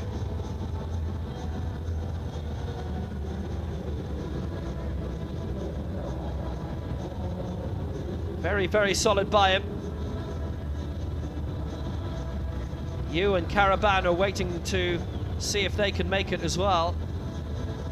Al-Karashi, not a fear of him ultimately, really. He dragged Khalifi and Hunt along. And Karaban drops out, and Arsai is into the final. Purevtsog doesn't make it though. So the top 4 progress. Al-Karashi very secure and leaving a bit in reserve by the looks of it. 15.04, got into full tilt. Khalifi going well alongside. Powers through the line, but still a bit in reserve. Certainly it looks from here, I'd have thought.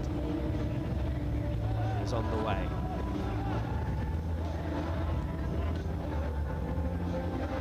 Impressive win.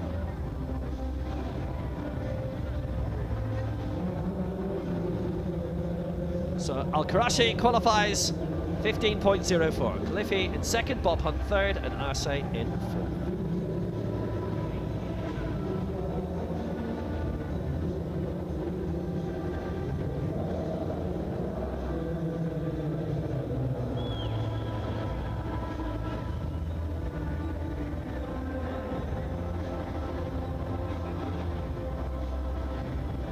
Decent morning.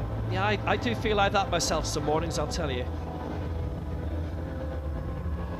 Most of the time, still. Women's shot put F46. This is a new final for us. And this is Nahar Nai, who we're seeing in the opening exchanges of it. So F46,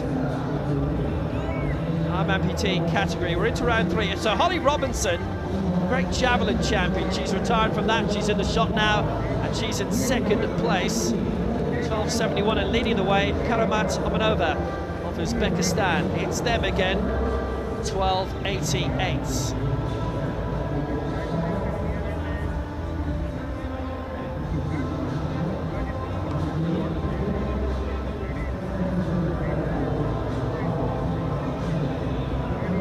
This is the competition that was won last year by the very impressive Noel Malkamaki of the United States, and Holly Robinson got the bronze. So 11.49 remains the best here for Nahar. Here is our leader, Omanova. That's a belter towards 12 meters, so 12.88 is what she's come up with here, as she was not in this final a year ago in Paris. For everyone else. 12.88 in the previous round. We're into round 3 now. Karamat Omanova, who's only 20 years old, in a sport where people can last a long time. You think that's impressive. Igor Klieva, 16 years old. So here is Holly Robinson, looking for that circle to be properly cleaned out. She's had a magnificent career. mainly in the javelin. She's 30 now, so still very many years ahead. The Tokyo champion 4 years ago, bronze in the shot at the Paralympics last year, and silver in Kobe at the World Championships, where she announced she was switching to it. Well, that's a belter. Now that's impressive. So 12.71 has her in second place. She gets the white flag in this. It was an Oceania record as well of 12.71 in the previous round. She's added half a metre onto her best. She's getting better all the time in this. She already mastered the javelin. Big battle with the other Holly in that year after year. But this is very impressive. And Holly Robinson has added to her Oceania record. 12.86, she's 2 centimetres away. She's still in silver for New Zealand. The battle has begun.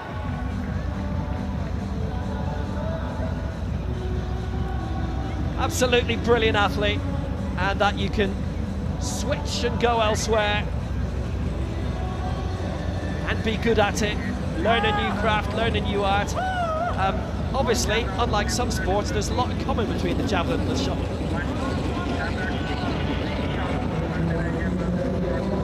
Kinda, anyway. Same throwing arm for Holly Robinson. Plenty of field events still happening. I saw the shot put, men's discus throw F37 final. Also moving through rapidly.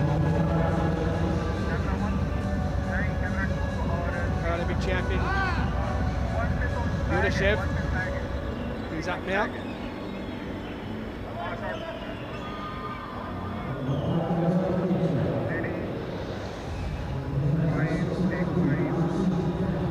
It's been a busy morning. 45.80, he's struggling at the moment though, he's in 8th position, and that is not going to be an improvement. So Toliboy Yudashev, he won that Paralympic title last year. He was bronze in the shot put here at these championships already. Stays in 8th. Best of 45.80. 4th attempt is no better than that one, so he doesn't improve. He made it in just to the final 8. He's got 2 left to try and come up with something.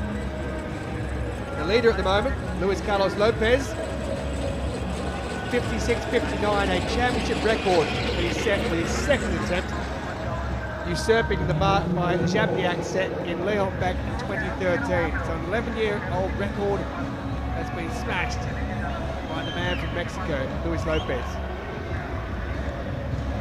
Japniak, who did hold that record, a season best for him, 52.02. He's in 2nd position. Haney of India, the Asian Para Games champion, in 3rd position, bronze medal at the moment, 51.22. Brilliant morning so far, super competition.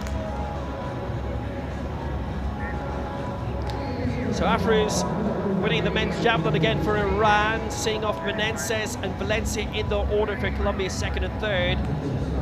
Usually Valencia in the silver medal position, Menendez in the bronze, Zhang 4th for China. Karamat Omanova leading that women's shot put F46. It's the single arm amputee categories. We go back to the long jump, T38. Now this is a man who's certainly finding himself well in contention, but in 4th spot. We're heading to the climax. It's the final round of this.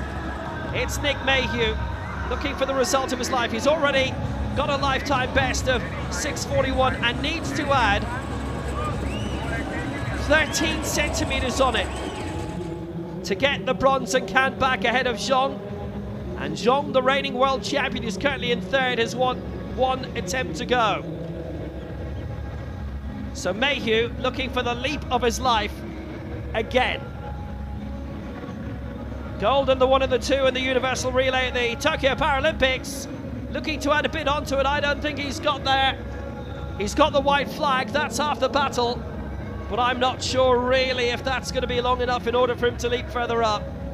He lost a load on the board, so 20 centimeters or so to front of that board. He was well back, and he knows that he hasn't got there. I think he's just over the 6 metre mark. He is 6.15, so no improvement for Mayhew. We know who our bronze, silver and gold medalists are going to be, but in which order? That's the big question now.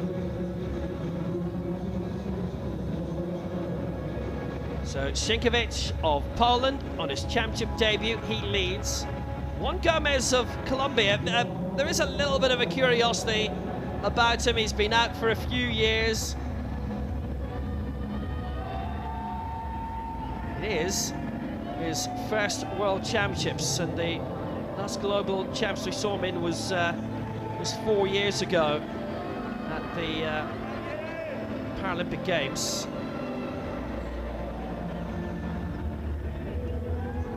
So this is Zhong, the world champion from last year in Kobe. 6.53 is best, 22 centimeters, and he could hit the goal. He's put a bit into it. It's about 6.5, and it may not be enough.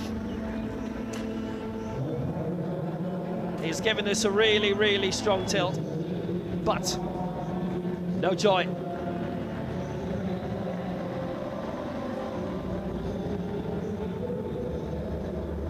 He gets 6.34. He's had 2 in the 6.40s, 6.53 as well being his best. But Zhong is dethroned. A 6.80 man. He's not competed a lot this year in this competition. And he doesn't make it, so we're down to 2.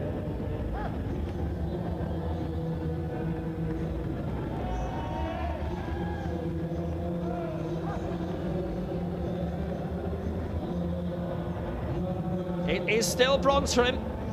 So Juan Gomez, he finished 6th in this in the 2020 Paralympic Games in Tokyo, delayed a year.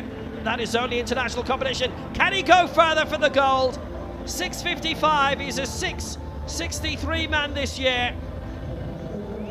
He's had 3 no jumps also. It doesn't look long enough, basically. And that would crown a sensational new name as a new world champion.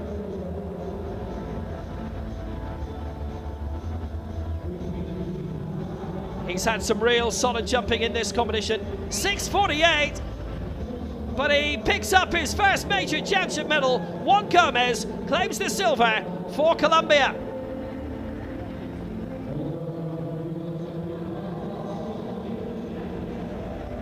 Magnificent mark.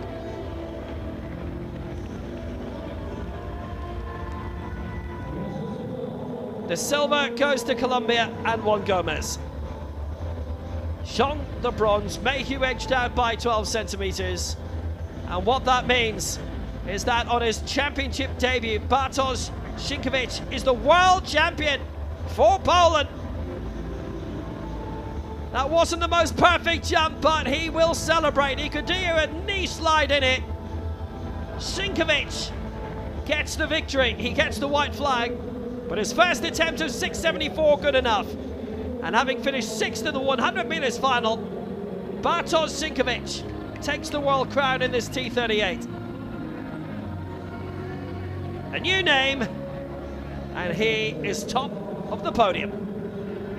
Well, he set a European record in the heats of the 100 metres, so he's got speed down that runway, and he's utilised it fantastically. A name to look forward to in the future is Sienkiewicz. 6.35 he ends up with. He's got lots of speed to burn. If we do end up having a European Championships next year, we may not. It would be the year for it. Wouldn't he be one of the favourites for a medal? No doubt. Fantastic. He's 24 years old. He is a national class athlete in Poland.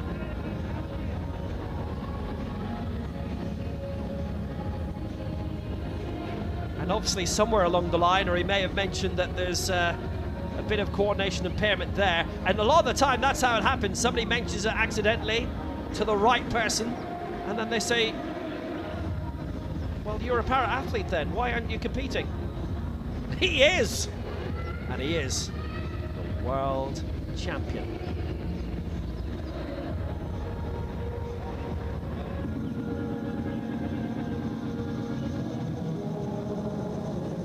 First heat in the men's 100 metres T36 is set to go any moment now. First three qualify automatically.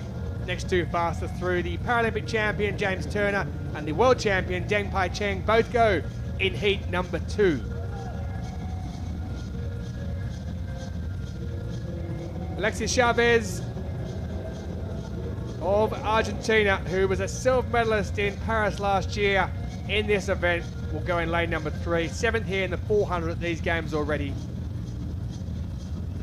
The man who took silver in the 400 metres here, Kirill Glazerin, his first major championship. The neutral para-athlete goes in lane number 4.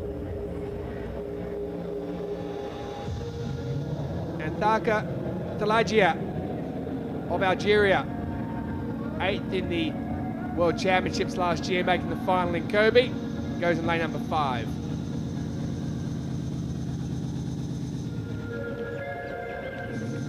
It's Matsumoto Takaro, 5th in the 400 metres here at these championships. He'll go in lane number 6 for the man from Japan.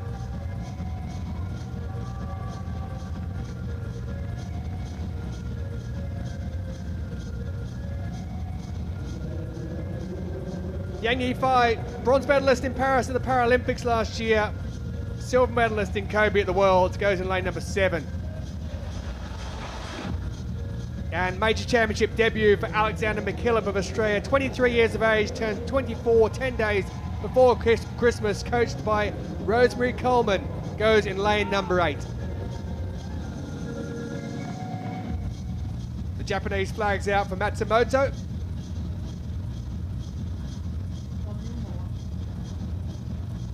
They're enjoying themselves, that's great to see.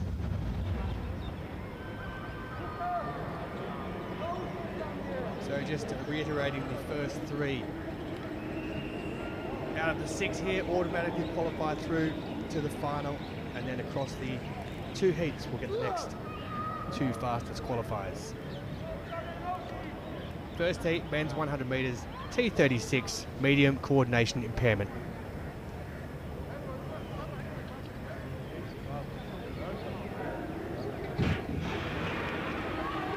And they do jump, and looking really strong there was Glazerin, who got out fastest of all. He's out in front at the moment. On the inside of him, Chavez, and on this near side here, it is going to be Yang Yifei who takes the 3rd place. 12:01 the time there for the neutral para-athlete in Kirill Glazerin, who's taken silver in the 400 here already, his first major championship, and he looked really strong there after he got away to a flyer. Lifetime best as well for the youngster. Chavez 12:16 in 2nd place, and a season best in the 3rd and final qualification place for Yang Yifei of China. Matsumoto sits in the hot seat, 12.40 for him at the moment. Lifetime best for Thalagia of Algeria in 5th position, and Alexander McKillop coming in 6th. But that was a solid performance, if nothing else, from Kirill Glazerin as he looks to pick up another medal at his maiden World Championships.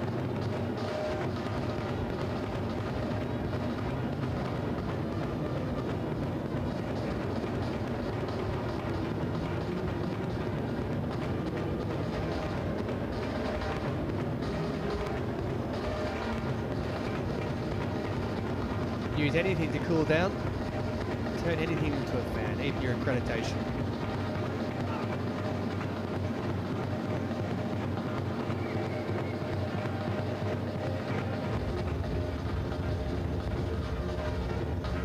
So one more heat to go in the men's 100 metres T36. That promises to be an absolute belter, by the way, with the Paralympic champion and the world champion in it. But this here was the opening heat. The Yang on this near side here for China, you can see him just struggling to get through at the end there, but as we zoom in on the winner, Kirill Glazerin, 21 years of age, takes the victory by a metre or 2. This, the coordination impairment category, was a little bit twitchy on the blocks, was Kirill Glazerin, but he was no problem at all getting away. So Glazerin takes it in the lifetime best from Chavez in second, season best for Yang Yifei in third. They go through. Matsumoto and Thalagia at the moment occupy those two qualifying positions for those who miss out automatically. McKillop, a season best for him, down in 6th place.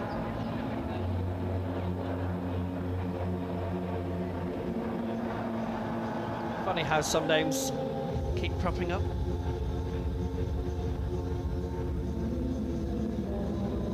Best wishes to Michael McKillop if you're watching. A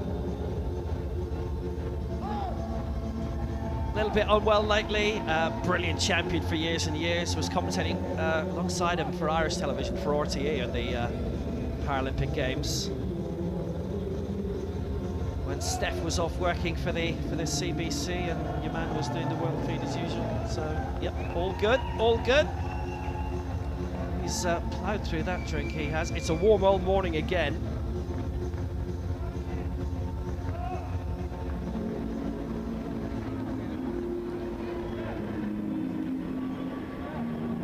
Time for Haney in the discus then.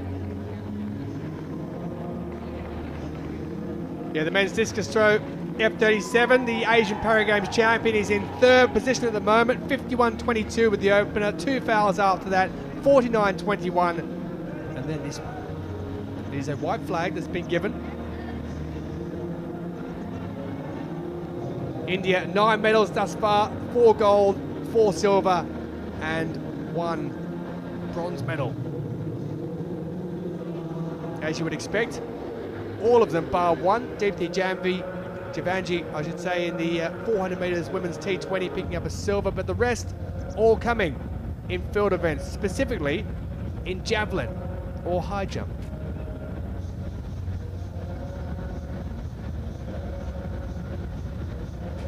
.53.81 is Haney's lifetime best.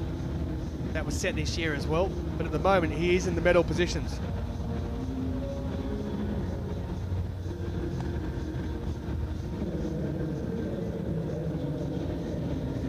.47.30 for that 5th attempt for the Indian. And we have 2 left to throw. These the penultimate attempts in the men's discus throw F37 final. Yeah, this is heat 2 of the men's 100 metres T36, third category of standing coordination impairment. DNS Khachaturian, but we do have some great champs in this, including James Turner, who is the reigning Paralympic champion. So Khachaturian is not involved in this, so as a result, here's Taha Al-Horasi, 4th in the 1 and the long jump at the Asian Games most recently, 2 years ago.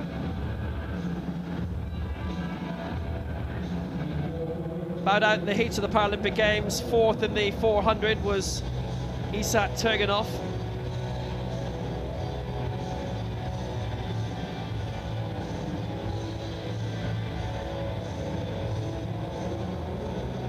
Mokhtar Didan back again for Algeria, silver behind Turner in Paris 2 years ago at the Worlds.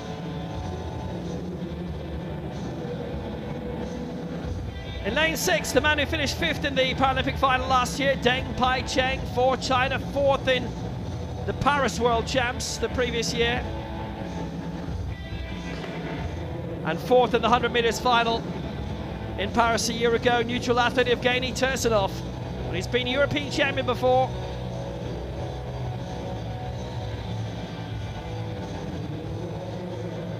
But the man who's picked up 8 world golds now, winning the 400 here, he's the 3-time 100 metres world champion, the reigning Paralympic champion over 100 metres. That his 4th Paralympic gold. World record holder as well, James Turner.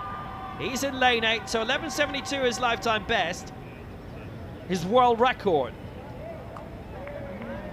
But his global PB, if you like, 11.61 set earlier this year. He's from the Irina Doveskina School of Sprinting again. Former footballer. 7-a-side team got cut when they didn't qualify for Rio, but they thought he was a bit nippy on the pitch. He's nippy on the track as well. He's not looked back. Instead of playing football in Rio, he was 800 metres champion. So Al Harassi, Turganov, Dedan, Deng, Tursunov, Turner, they're away. Turner off to a decent start. Dedan, very good. Dedan is on the way. Turner's going to have to zip up a bit here, and he's doing it. Dedan and Turner's going to take them all out. Turner wins it. Deng in second, Dedan third. And they're the three through to the final. You can't beat class. And that's what Turner has. 11.94 the winning time. And Deng shot up well in second. 12.01. Season's best for him and for Dedan. And they're into the final. 12.05 for the Algerian.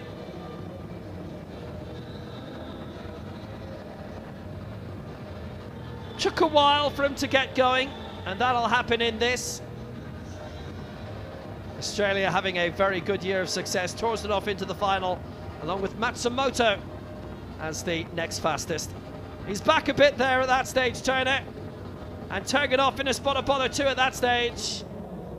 It's exciting for many. And Dedan led for a bit, fell back, but he made it. And Turner on the way into the final, 11.94.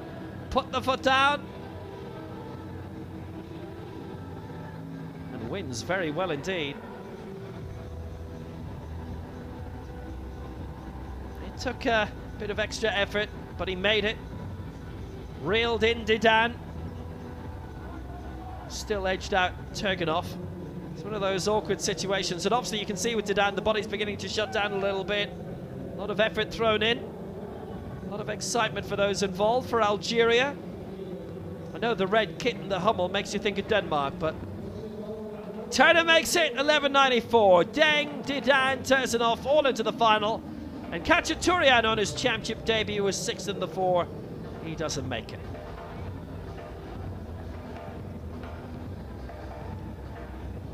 So James Turner, the fastest qualifier, and impressively so, but look at how tight it is on paper. 0.2 between the top 5. Glaser, Deng, Dedan, Tursunov, Chavez, Yang and Matsumoto. The potential is there for a really good final.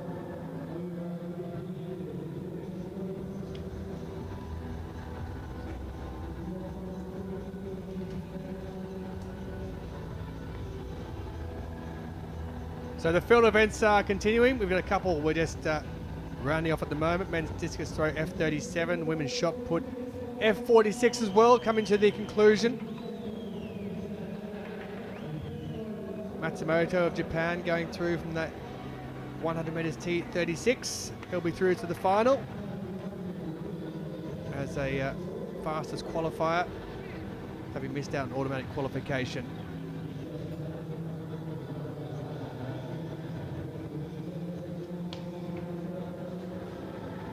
As we head back to the discus throw, it's Ramadan with his final attempt. He's in 8th position. I can tell you, by the way, that the Paralympic champion, Yurdashev of Uzbekistan, 50.81, a season best with his last. He's up into 4th position, but he misses out on a medal. So that's over the 45 metre mark. It's around the 47 thereabouts. So there may well be a bit of movement. If he's anywhere up near 48, perhaps, to move up into 7th position for Mohamed Ramadan of Egypt.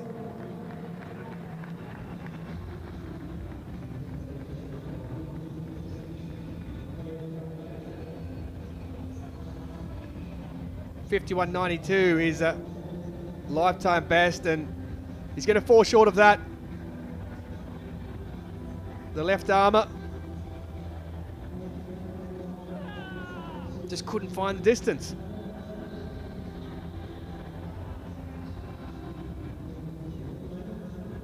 Made it through into the final 8, and it is going to be 8th, where he's going to finish up 46.51 with his final attempt. Season best 47.61 with his 3rd best of the competition for him.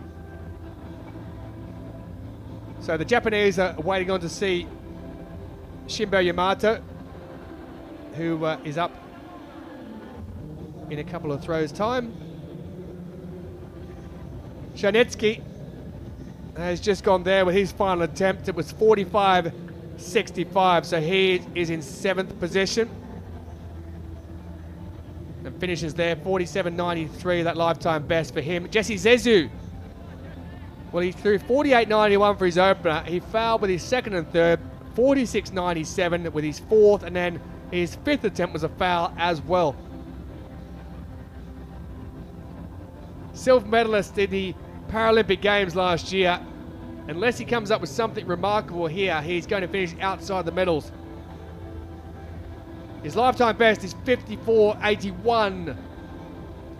Well, you can see by that. It's a red flag. Didn't even get out of the netting.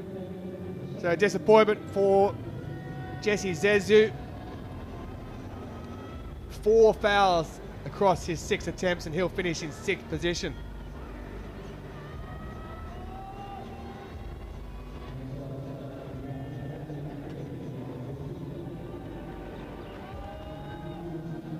You just sense the disappointment, don't you? Bronze in Kobe last year for the man who's coming up next. Shimbo Yamato. 50.71, he's in 5th position. He took bronze in Kobe at his home World Parathletics Championships last year. He needs to find around 50 odd centimeters to get into the bronze medal position here. And that is pretty good indeed. That is well over the 50-meter mark. That is going to take him up, possibly even, into silver. The white flag is given. Shimbo Yamato, with his final attempt, has definitely got himself into the medals. The question being, is it bronze or is it silver? That means that India's Haney is going to be pushed out into 4th position. Oh, he likes it, does Shimbo, and why wouldn't he? It's a lifetime best of 54.50 meters with his final attempt, and that means that he is guaranteed at the moment almost to get a medal.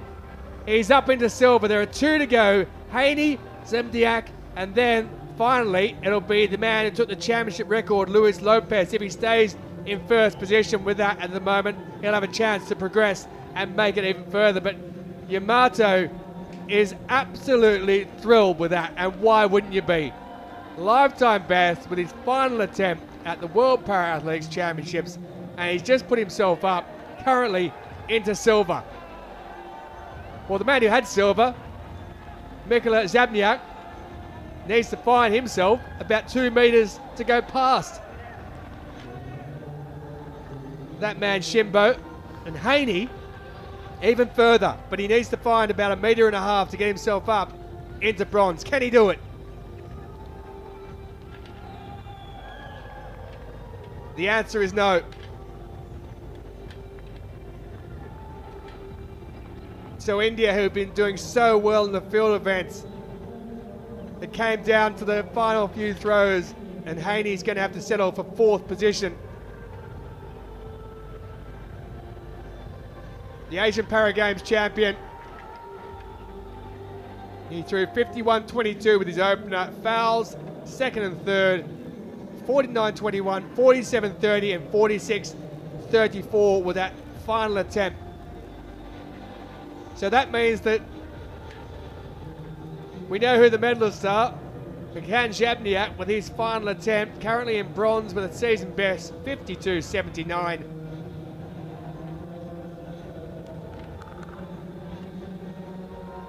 Get himself up further than what he is with bronze.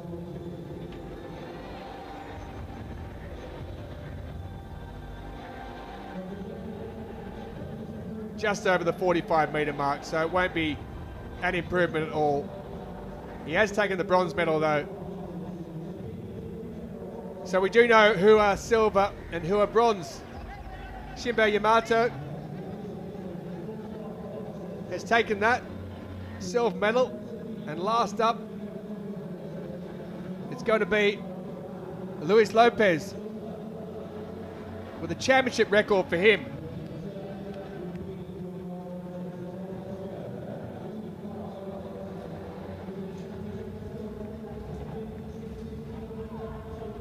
He was 4th in the shot put at these championships. He hasn't just got one better in the discus throw. He has gone much, much better. He's taken the gold regardless of what happens with this throw here, and that is pretty big as well. Well, 56.59 is the championship record, and that may have gone even further.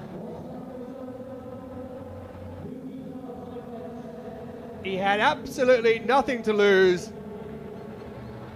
The 56.59 came with his second attempt.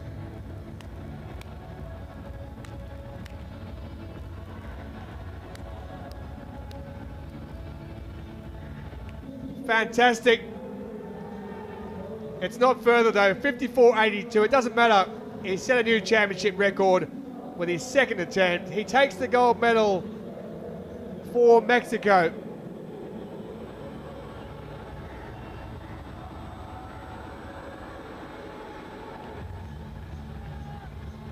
The flag compulsory.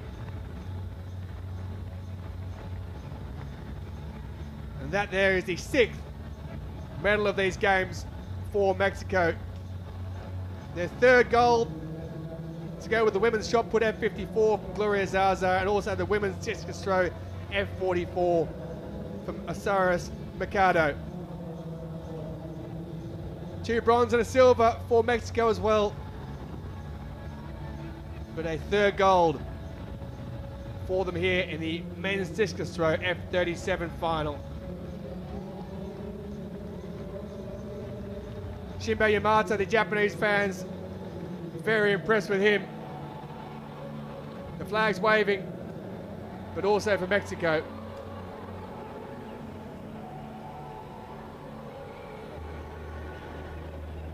There is Shinbo. Great Japanese support in as well.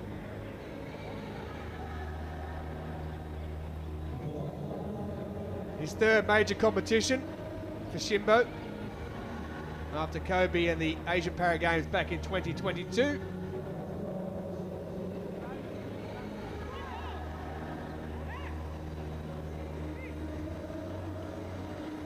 As we head back to Holly Robinson.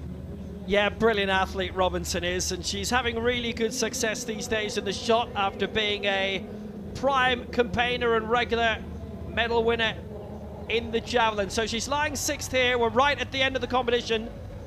Katie Pegg of Canada has moved up right at the end to pick up the bronze medal. A brilliant result for her.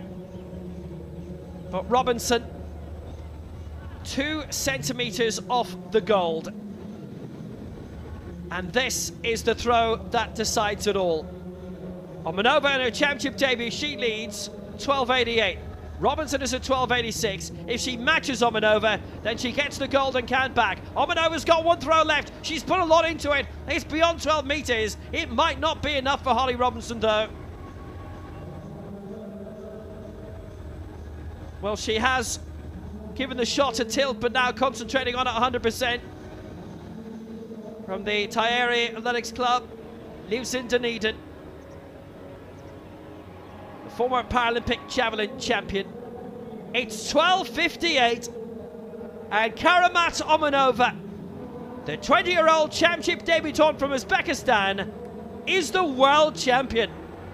12.13 her lifetime best coming into this. She's thrown out an Asian record of 12.88 to win the gold. Can she improve with a final effort? It's long! It's very long! It's a white flag! She's already got the gold, and that might be even better. An immense competition, and Uzbekistan's found another brilliant track and field star. Oh, she's done it! 13.07, a new Asian record. And Omanova, the world champion, has smashed the Asian record twice. Holly Robinson in the silver medal position.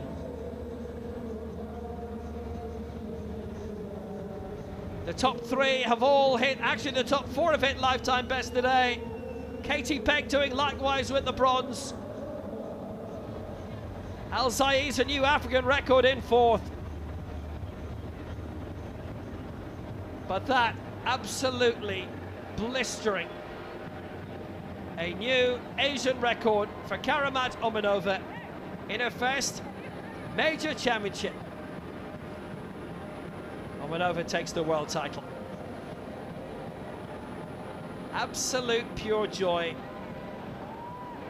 They've got a brilliant team in so many sports. Holly Robinson gets a silver medal. I make that the fourth that she's won in the shot in her career. Well, she finished second in last year's World Championships and second again here. And Katie Pegg, what a result for the 21-year-old. Men's 400 metres T37 coordination impairment category final. The world champion Bartolomeu da Silva of Brazil goes in this one in lane number 9. Andre Verdovin, the Paralympic champion, did not start in the heats yesterday. He's also the world record and championship record holder. So there is Da Silva, silver medalist, quite aptly in Paris last year at the Paralympic Games. He's the reigning world champion, he's the reigning Parapan American Games champion, and he's already taken silver here in the 200 metres at these championships. He'll go in lane number 9. Jefferson Suarez of Colombia, 7th in the Paris Paralympic Games last year. 23 years of age, he'll go in lane number 8. And talking of youngsters, here's another one as a neutral para-athlete, 23-year-old Anton Fyokstadov. 4th here in the 200 metres, just missing out on the medal. He was 8th in this event in Paris last year. Can he get himself into the medals this time around? He's in lane 7. The bronze medalist from Paris last year, Ahmed Tissou of Tunisia. He also took bronze in Kobe last year in the World Championships. He's won 1500 metre gold at the Paralympic Games as well last year. This though, the 400. He'll go in 6th. Mikhail Kokovsky, 5th in Paris last year. European champion back in 2018. Silver medalist in Kobe last year. Namibia's Petrus Karoli in lane number 4. His lifetime best of 54.76, season best of 55.30. This man has 11 European medals. He was the gold medalist and world champion back in Lyon in 2013. Neutral para-athlete Sherman Kobosov in lane 3. And Ukraine's Yaroslav Okopinski, the 23 world champion from Paris at Stade Charlotte and took silver at the Europeans in 2018. He goes in lane number 2. So there's our field for the final of the men's 400 metres T37, the second least of the coordination impairment categories.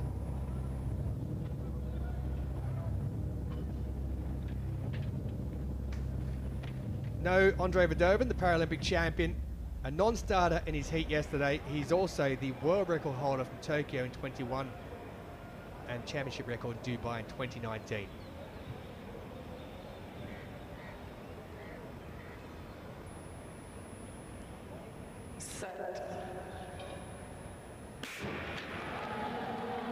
So we get away with no problems at all, and it's a pretty even start as they head around there over the first 100 metres. And out in lane number 8, it is Suarez of Colombia, who's gone up on the shoulder of Da Silva, the reigning world champion. You can see him in lane number 9 there. The Colombian is already up on his shoulder as they head around with 200 metres to go. And it is Fyokstadov, also 23 years of age. He was 4th in that 200 metres. He's currently sitting in 3rd position. There's a bit of a gap back to the rest as Kobosov, who comes around in lane number 3, but down the outside, all of a sudden it is Bartolomeu da Silva, the world champion, who's kicked again. On the inside there, Feoktistov is doing his best to catch up with him, but it's going to be World Championship gold again for that man, da Silva.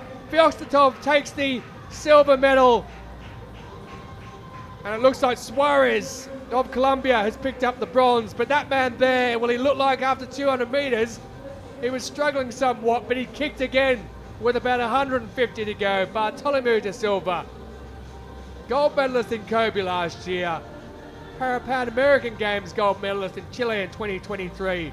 He's already picked up a silver in the 200 here. He's picked up a gold now with a championship record time of 50.13 seconds. Lifetime best for Feoktistov in second, 50.64. And it is Jefferson Suarez who's picked up the bronze medal, just holding off the challenge of Tsutsui, who comes fourth with a season best. But what a performance. He's improved on that disappointment of finishing second last year, perhaps in Paris. He's retained his gold World Para-Athletics title, and he's added to the silver in the 200.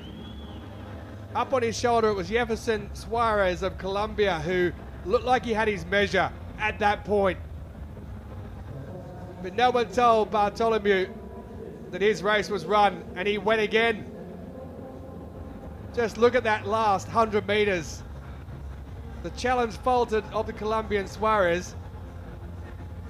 In lane number 7, Feoktistov put the afterburners on, but he left it too late to catch the Brazilian. And at 24 years of age, he is a double world champion. Bartolomeu da Silva of Brazil with a new championship record, breaking that mark set by Andre Verdova, the Paralympic champion that he set the worlds back in 2019. Gold for Brazil. Neutral para-athlete Feoktistov takes silver, and Colombian Suarez with the bronze. Well, that last 100 meters, he paced himself perfectly. He knew what he was doing. Coordination impairment, you can tighten up. You can see the Colombian there, Suarez. He is tightening somewhat. The pain and grimace on his face. You can see it on all the athletes, but it was the Brazilian da Silva who held it. Feoktistov is absolutely delighted going across the line, picking up a silver medal at 23 years of age after just missing out on a bronze in that 200 meters at these championships. He claims a first global medal for him. Left of screen, Suarez right of screen for Colombia, but it is da Silva with a championship record for Brazil who takes the title. Feoktistov lifetime best for second and silver at his first major championships, and Jefferson Suarez the bronze medal for him. Season best and lifetime bests down that list.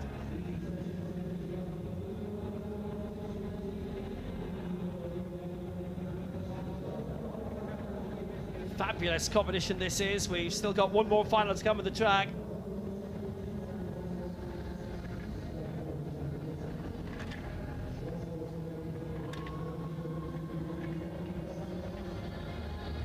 States well represented, and the Paralympic Committee of India. Lots of hard work being done over the last few months and years in getting this organised.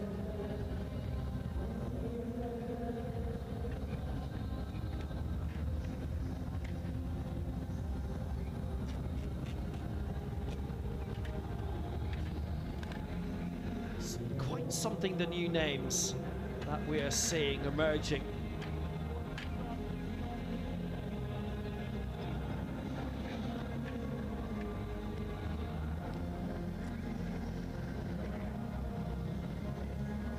And we're not done yet. I'm always amazed at people who, see, there you go, we've got you from both angles. I always love how people get really enthused when they see themselves on camera, whereas some of us run away from cameras.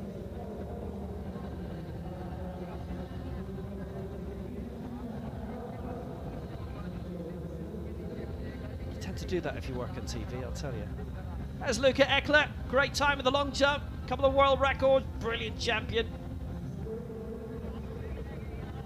for Hungary. It's made her a significant name in Hungarian sport. TV picks up a lot of it, which is always welcome. We love that.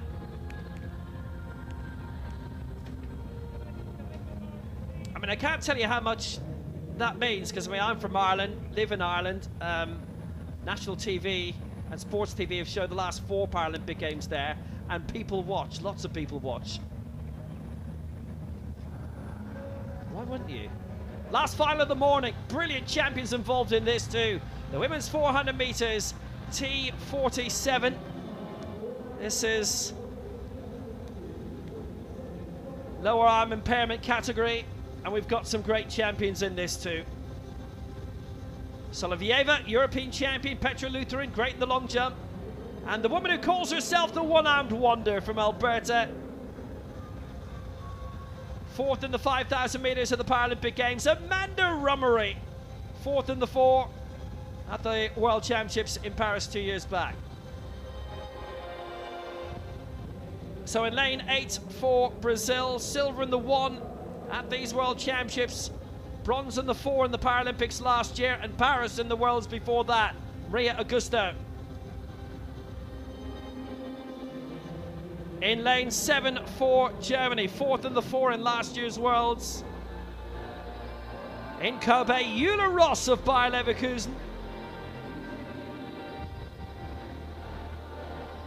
In lane 6 as a neutral athlete, reigning 400 meters, European champion, gold in the universal relay there as well, bronze in Tokyo in the Paralympic Games in the 4 for Anastasia Soloveyeva. In lane 5 for Brazil, the reigning world, Paralympic and Pan Am champion, Fernanda da Silva. In lane 4 for Hungary, Paralympic silver, world bronze in the long jump, 4th in the Youth Olympic Games in the high jump once upon a time, it's Petra Lutheran.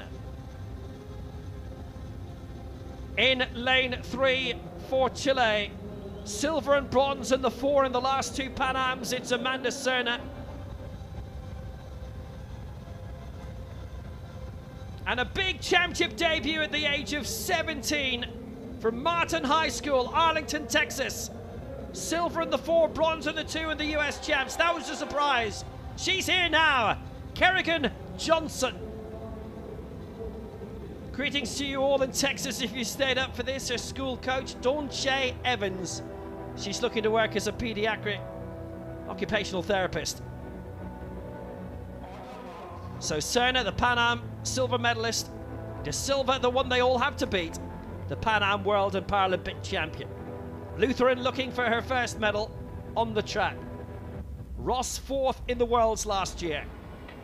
Silver in the 1. Augusto da Silva. Amanda Rummery looking for her first global medal too. The door is ajar. It's open. The big time awaiting. Johnson in 2, Serna 3, Lutheran 4, Da Silva 5, Soloveyeva 6, Ross 7, Augusto 8, Rummery 9. They're away.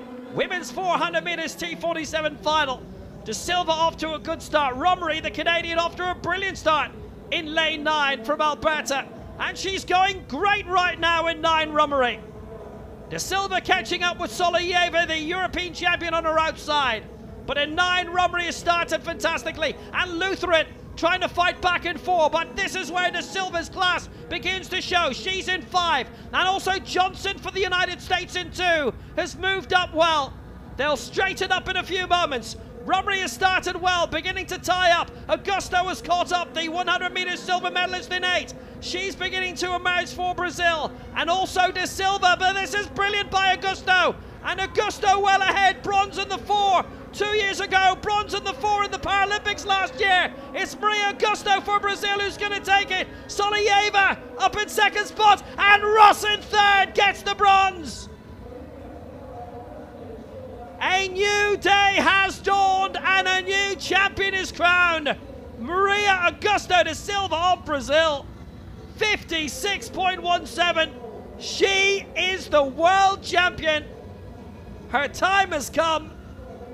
Soloveyeva with her first ever global silver. And I make it Eula Ross in third. Lifetime best for Augusto da Silva. She has put in the race of her life. And Fernanda da Silva, who held all the titles coming into this, is dethroned. And Ross gets the bronze, a lifetime best, her first global medal. It's a day to remember for the three medalists. And Rummery in fourth came so close. For the second time, she's fourth in a World Championship final. Brilliant athlete. So close, 58-31. The emotion pouring out. Why wouldn't it be? A championships where we've seen so many long-standing challengers crowned world champion for the first time. Augusto da Silva, and she's still only 21. Silver in the Pan Ams 2 years ago in Santiago. Fourth in 3 other events. The 1, the 2 and the long jump. Silver in the 1 here, and now, you know the name, remember it. She's the 400 meters world champion.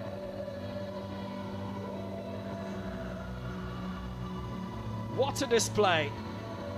And she was performing really well. I mean, Rummery on her outside, the only one on her outside, had started so wonderfully and was in the lead. And it was looking like she was tying up slightly, but that was only because Augusto, in her immediate outside in lane 8, was beginning to accelerate tremendously. It's 5th place, by the way, for the Paralympic champion Fernanda da Silva. Rummery's going really well there. Working well with the right arm in lane 9. But then here comes Augusto and Eula Ross as well, and Soloveyeva.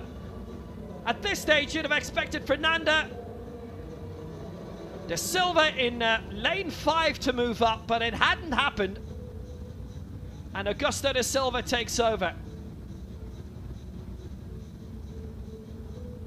World champion for the first time. Previously a Pan Am silver, Paralympic bronze, a world bronze, and this week a silver. And now the gold. And you can see a slightly agonized look in the face of Rummery, but the medalist, she was in 9, Rummery. The eventual medalist from lanes 8, 7, and 6. And da Silva was in 5. And da Silva didn't have the acceleration this time. But a teammate did. It's still gold for Brazil. And at the age of 21,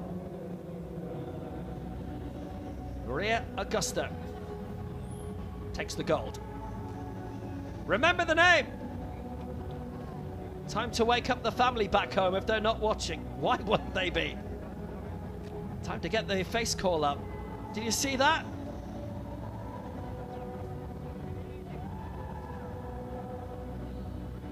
Oh, magnificent. And Soloveyeva as well, European champion. A world silver, global silver for the first time. And Eula Ross, who's looked really good in the few championships that we've seen her in, had not won a medal before today, but she looked close to it. The potential was there, and she has come good on it today. And what we would have said about Eula Ross before, we can say about Amanda Rummery now. 4th place for her again. But you keep knocking on the door long enough, there are enough names that we know of who've been in that position. Orla Comerford's won. She's a double world champion now. And Maria Augusto takes the top spot on the podium here. And once you're a world champion or you have a championship medal, no one can take it away from you. You are a world champion forever. Maria Augusto takes the gold for Brazil. Lifetime best, 56.17. Soloveyeva, neutral athlete, the silver. Eula Ross, the bronze for Germany. Lifetime best for her as well, 57.78. Amanda Rummery in 4th for Canada. And the Paralympic champion, Fernanda Yara da Silva, was 5th. Serna 6, Luther in 7, and Kerrigan Johnson in 8 at the age of 17. The first of many major championships for her. So Brazil now have their 10th gold medal of these championships, 32 medals overall. China with their 8th, and that's 25 medals. India doing well in terms of the javelin. Poland with 7 titles, India 4, Great Britain 4, Hannah Cockcroft contributing a lot of that. Sabrina Fortune as well. They've had 5 medals in the T34 wheelchairs. Suntila Nyante with the silver for Italy in the shot. Switzerland, 3 De Bruyne golds and 1 from Oog. Fleur Young in the 100 meters last night, winning that.